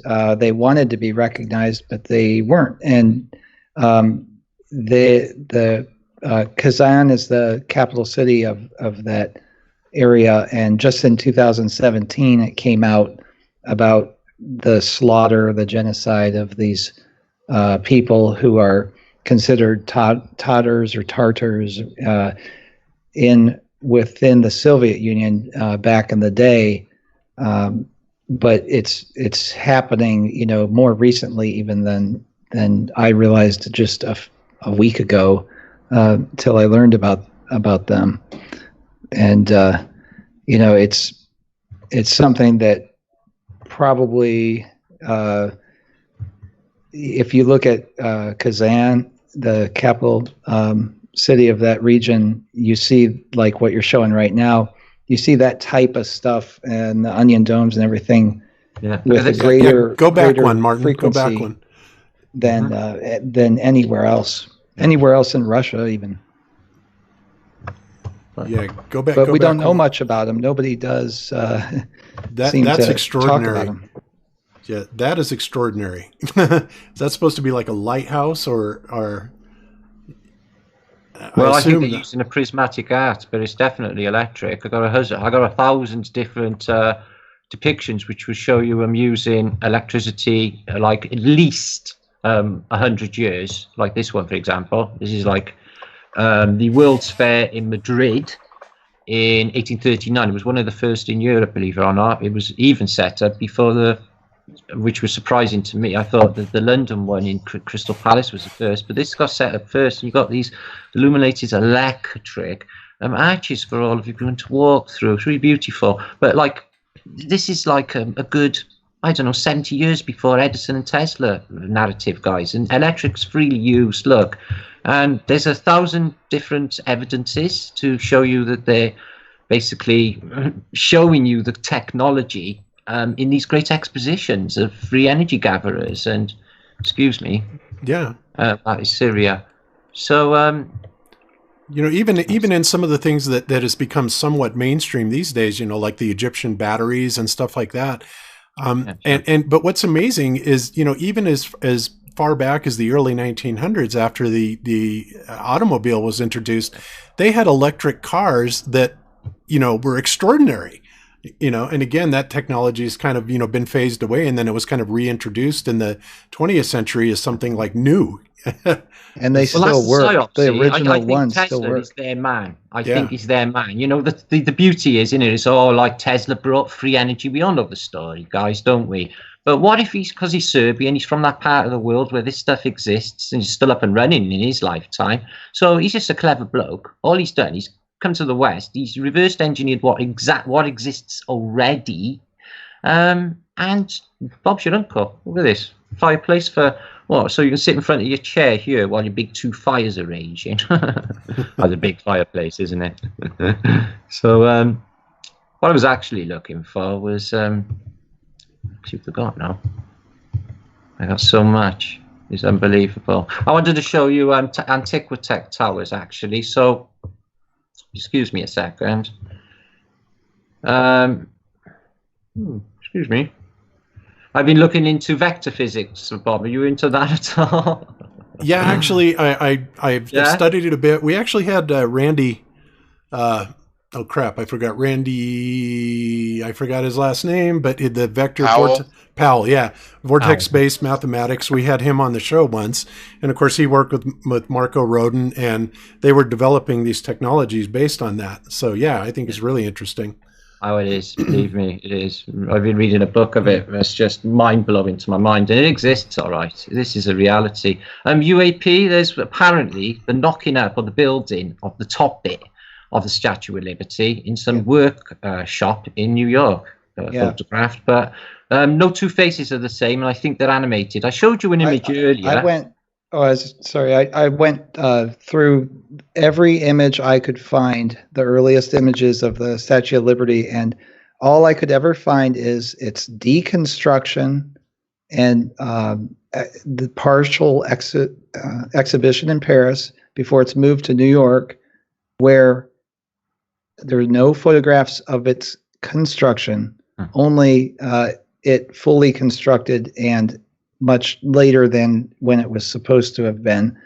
And I found photos that were reportedly the construction of the Statue of Liberty in New York. But when I looked at it carefully, I saw things that were out of time, and I checked into it, and I found that it was one of the early restorations of it, which tends to happen with these older things much sooner than ought to be necessary. But there's not a single photograph of the partially erected Statue of Liberty anywhere that I could find. This to me, they're building it up. If you're going to build something and move it, I don't understand why they would do it quite like they do. And pieces at a time. Yeah, the arm in one pack, the top bit in the workshop. I seen. Yeah. So these are all over America, guys. This is from Arizona. But what they've done, you've taken a Google image and they've highlighted the petroglyphs or the lines that run across the landscape. So you get this across all of Asia, all of America, or South America, and you can look for yourself on Google Earth, guys. They're there. But they've been highlighted. So there's a network, isn't there? It's city blocks, isn't it, with long streets, and they're there all the world in the landscape. If I can share my screen, I can show you something. It's incredible. I think there's some excellent evidences out there for that. Yeah. Just a second, I'll pull it up, and it's from John Levi's channel. Yeah, that's he's done a brilliant one. I think that was Arizona too. Yeah, like New Mexico area. Yeah, that was it. Mm-hmm. And now let me pull it up here. Okay. Yeah, whenever you were ready on that. Yeah, I'll let you know. I got to pull it up. Okay. And in the meantime, guys, I want to go back, and I just want to kind of throw something in here that we're going to go back to. So let me share my screen just for a second with you guys. And there we go. And then screen share left for the audience. Okay, so first of all, this first thing is some of the articles that are coming out about how the Great Pyramid of Giza could focus electromagnetic waves. Yeah, no kidding. This is on nanomagazine.com. But beyond that, I wanted to kind of show a little bit of this. And this is what I was talking about, the species, about who really are, the Tartarians, and could they have been, partially maybe a giant race or not. But as I was saying before, that there have been lots of skeletal remains that have been unearthed that have this exact type of skeletal structure, and they are absolutely real. But the thing that differentiates them from human, again, is that suture, the sagittal suture that I was talking about earlier. And let me just show this really quick. Here, the sagittal suture is a dense fibrous connective tissue point between the two parietal bones of the skull, and basically that's what it is, right? So they have this, and by the way, guys, this is a great site. I'll put it in the show links. It's called Observation Deck. Guy does some really amazing work, but he shows, some of these, this actually has the hair intact, and it's a red hair that's on it, but it just seems like Queen Nefertiti, Pharaoh Akhenaten seem to have these, and now we're digging up real skeletal remains, with actual DNA in them and things like that. And I find that extraordinary. And the reason that I do, and I have to show you this again. So take a look at this picture very closely again, guys. And get it right up here, actually, to where it's going. Hang on just a sec. Speed it up here. I hate that the problem with these videos is, okay, there we go. So there's that. All right, so again, take a look at these skeletal structures, and then I want to show you something that I find extraordinary about this, and that is these.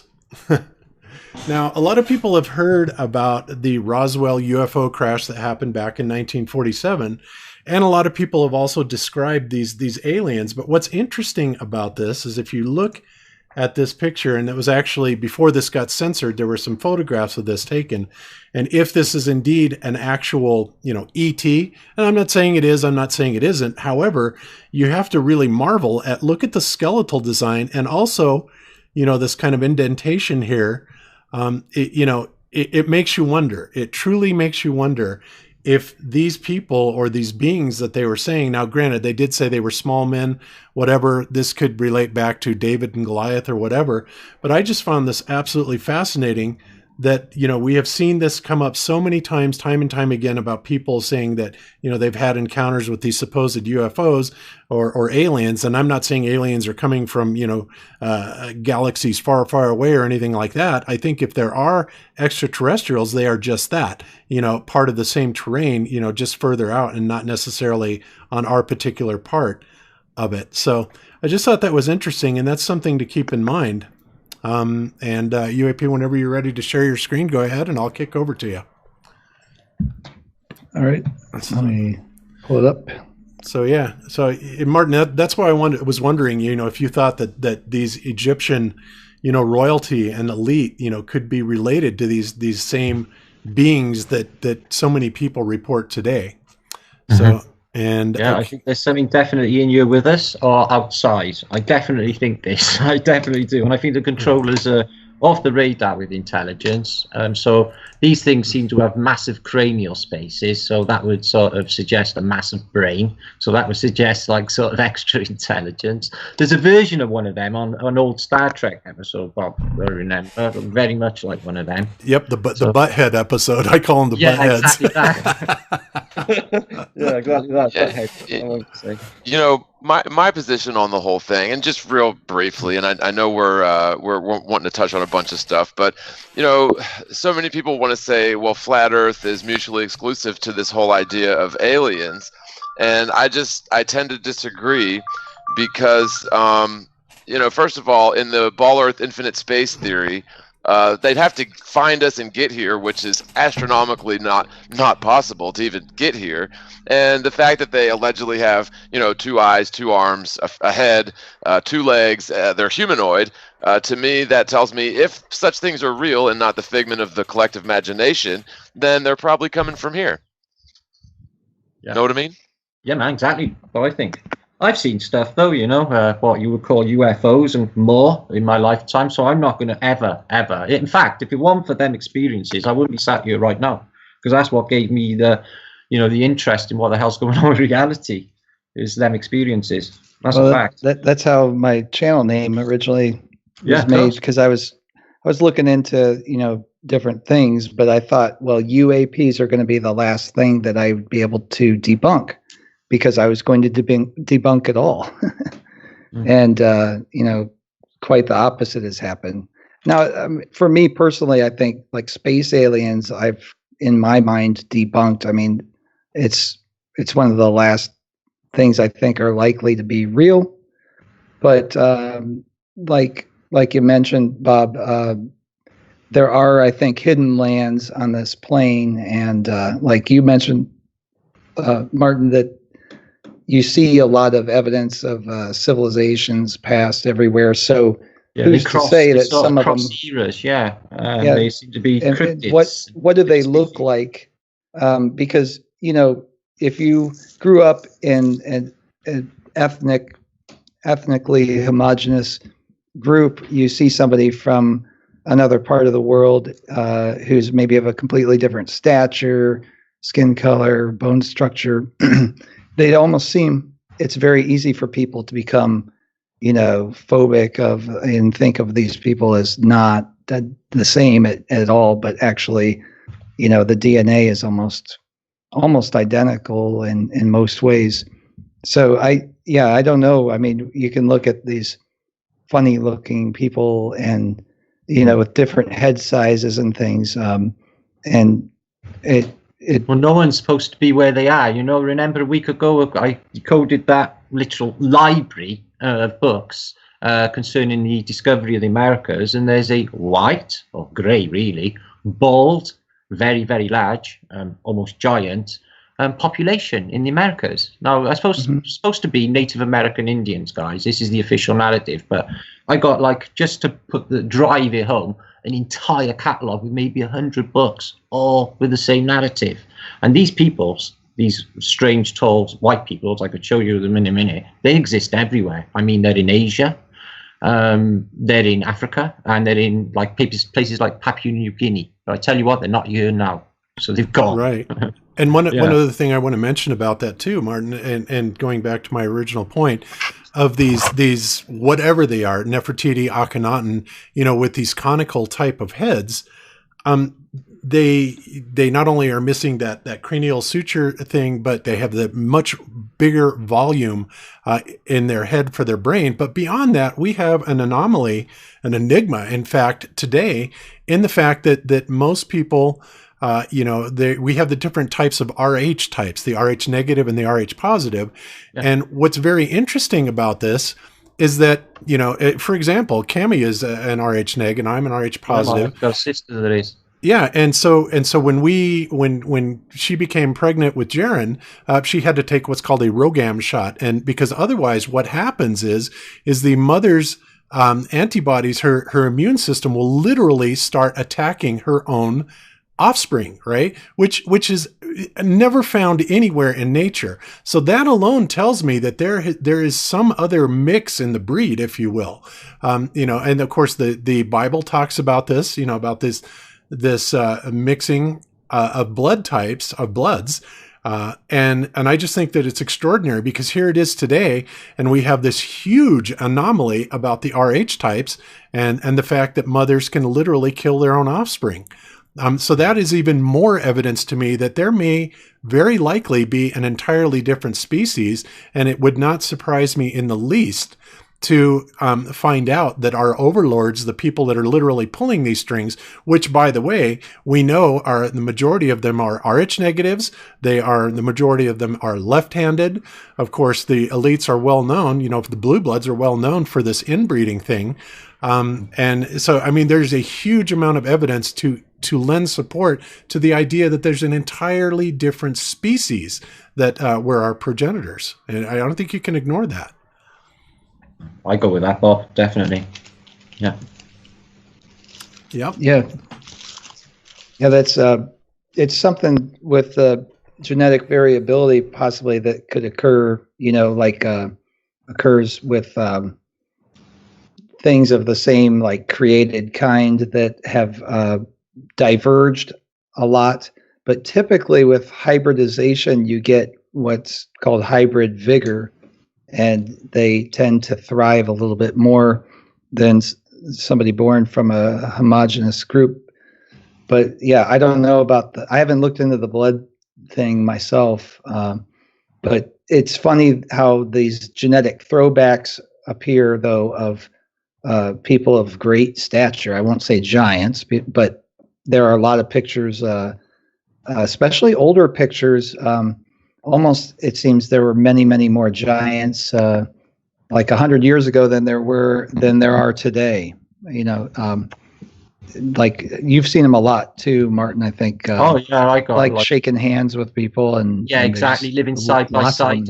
Regiments of soldiers who were giants being inspected. Just so much, and obviously in the antiquity, the statues. It's just I've got mountains on giants. I just keep collecting the stuff. It's there, yeah. Crazy. Well, I think the big part of it too is whenever these giant skeletons are unearthed, I think they even find them all over America, like near the Grand Canyon and such. You know, these very super tall, like 8 foot tall, red-haired, red-bearded, apparently Viking or Scandinavian people, and as soon as they find them, the Smithsonian scoops them up, and they're never seen again. Mm-hmm. Right. That's actually the red-haired people that I was talking about just now. Absolutely. Yeah, they're showing up all over the Americas then. Yeah. Yeah, I've been to Catalina Island, and I heard the story about the giants there, you know, the bones that have been found, and you know, with the advent of the internet, that's how long ago it was. You know, I looked for information on it, and it took quite a while before something came out, but eventually it did, and sure enough, yeah, there's definitely some evidence for that. But we're not talking about huge people, but they were there, and they're all gone, and that's what seems to happen. And I don't know if they're gone, or if they are just moved on, you know, to like the Grey Havens, you know, like in the Lord of the Rings, they move on out of the area. I noticed with the Tatarian maps that I looked at, we've had a lot of questions about the extreme north and like Hyperborea and those types of lands. And I do see a lot of land further north than what is on our maps on some of them. And that jives with like the earthquake maps I've seen, where you have fault lines and earthquake events that go beyond the North Pole, if that's possible. You know, like, how is that? How is it possible? I don't know, but obviously I think something's being hidden if it's not just a glitch. But it seems to me that it was all pushed westward, and you get the last ones to go from around the United States area were just on like the islands, extreme west and north in the United States. Yeah, absolutely. And Martin, you can go ahead and resume screen sharing if you want. Well, let's have a look at some giants. Like John was saying earlier, like giantism is a definite factor. It exists like in the modern day, but to what scale? It's just to what scale. I'll show you some now. Now, giants. 2 secs. Are you still screen sharing there, Boyo? Yep, I just kicked over to you, Martin. Go ahead. Oh, thank you. Sorry. Excuse me, it's just my son. So, giant chair. Now, antiquity, right? Obviously the building of massive sculptures. They are in Sumerian legends or Babylonian in this case. So they're in there, and as Bob said as well, they're in the Holy Bible. They're the Nephilim. But in the modern day, you can get people, or this one in the 1930s in America, at least maybe 2 meters tall, maybe a bit bigger, but he's there. He's a giant. And these, like you were saying, Bob, I think this place is infinitely bigger than we can even imagine. I think we're thinking small. This could be just a tiny dot of, mining operation where they stick, undesirables or something. Who knows? This place could be vast, Yeah, kind of like the Japanese map shows, right? With all the continents outside of the ring. Entirely possible. Well, I think that anyway. So I think this place is infinitely big. Obviously, you don't read space. I don't even think like that anyway. But I think laterally, I think these places exist. I think the controllers literally probably do some sort of tech exchange. And that's the way my mind feels. Probably something to do with gold. Seems to be a lot to do with gold. So gold's like an electrical conductor. So I feel that is the part why they want it for tech. Now, these are Patagonian giants. They're well documented.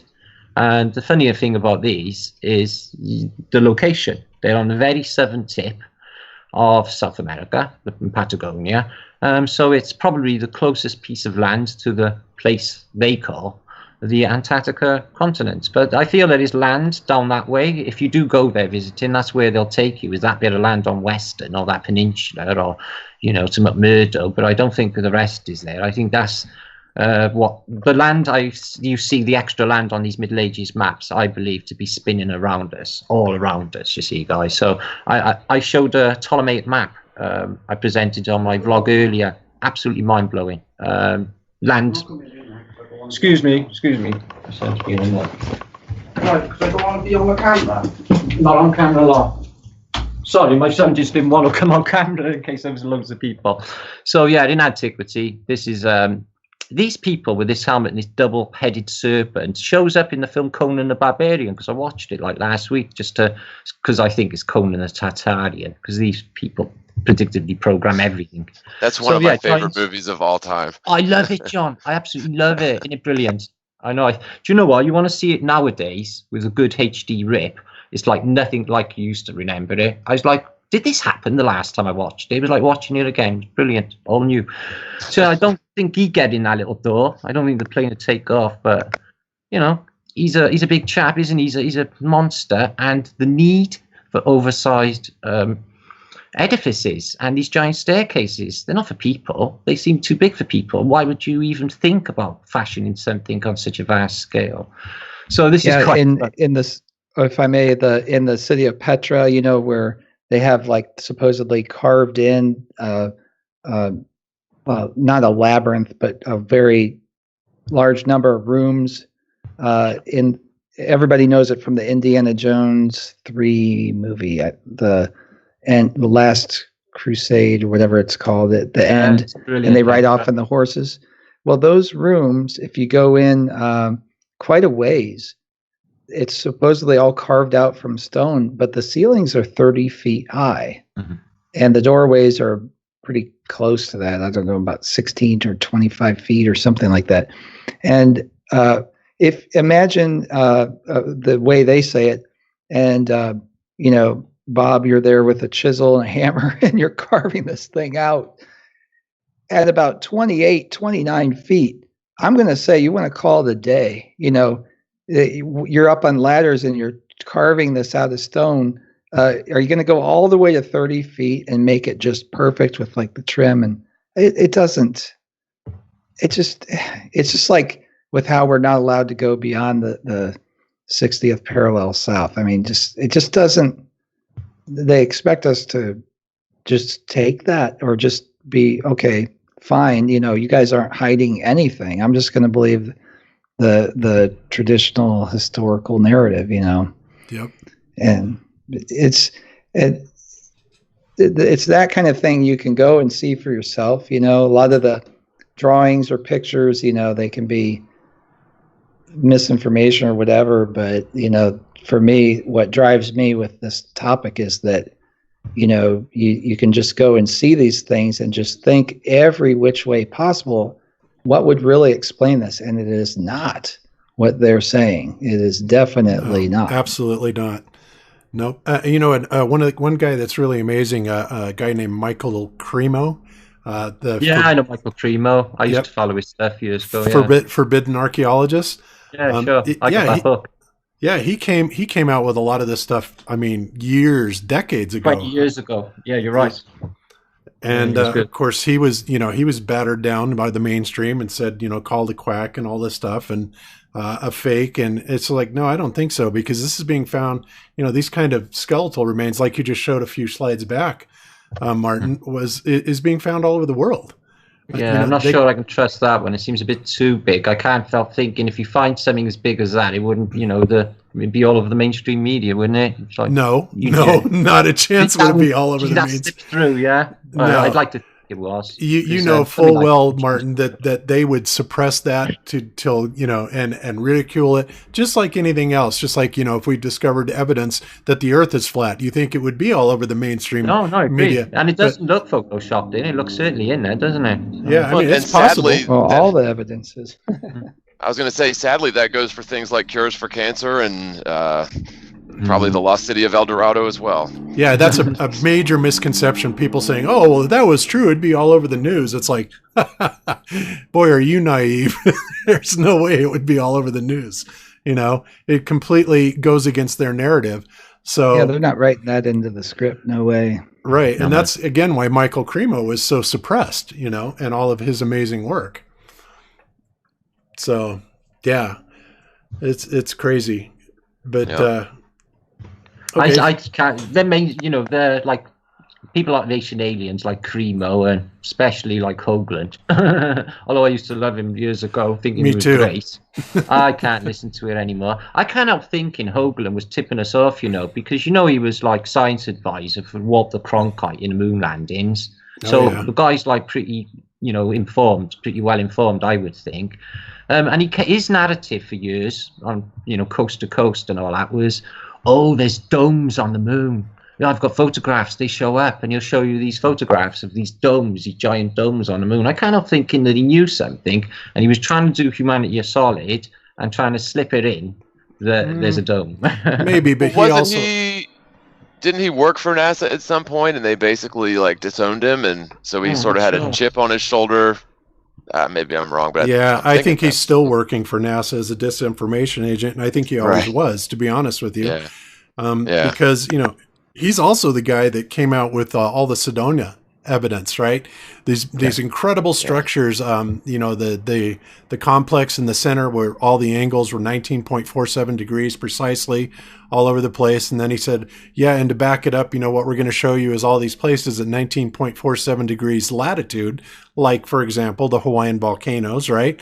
Where there are energetic upwellings. Then he says Mars has these, was Olympus Mons at 19.47, the Great Red Spot on Jupiter at 19.47. And there may be something to that, but what the 19.47 is actually derived from is placing a pyramid inside of a sphere. And when you touch the top of the pyramid to either the top or the bottom of the sphere itself, then the remaining 3 points will touch perfectly at 19.47 degrees. Maybe something to that, but I think that the whole Sedona thing was absolute propaganda. Sure. Well, yeah, and he had that whole thing about one of the moons of Jupiter, or maybe it was an asteroid or something, where he had all these real intricate pictures of cities and remnants of civilization. But yeah, I mean, once you dig a little bit deeper into it, he's the only one with these pictures, and they're all NASA pictures, and it's just got to be a load of BS. Now, whether he believes it or not, I don't know. I tend to think that he's at least being genuine and he believes it, but then again, I don't know. This door here on this building, right? Is it built for a man of his stature, or is it built for men of their stature? This door, exactly. If it's perfect, you can just walk under it, no problemo. But these guys are just half the size. Why would they make it perfect for him?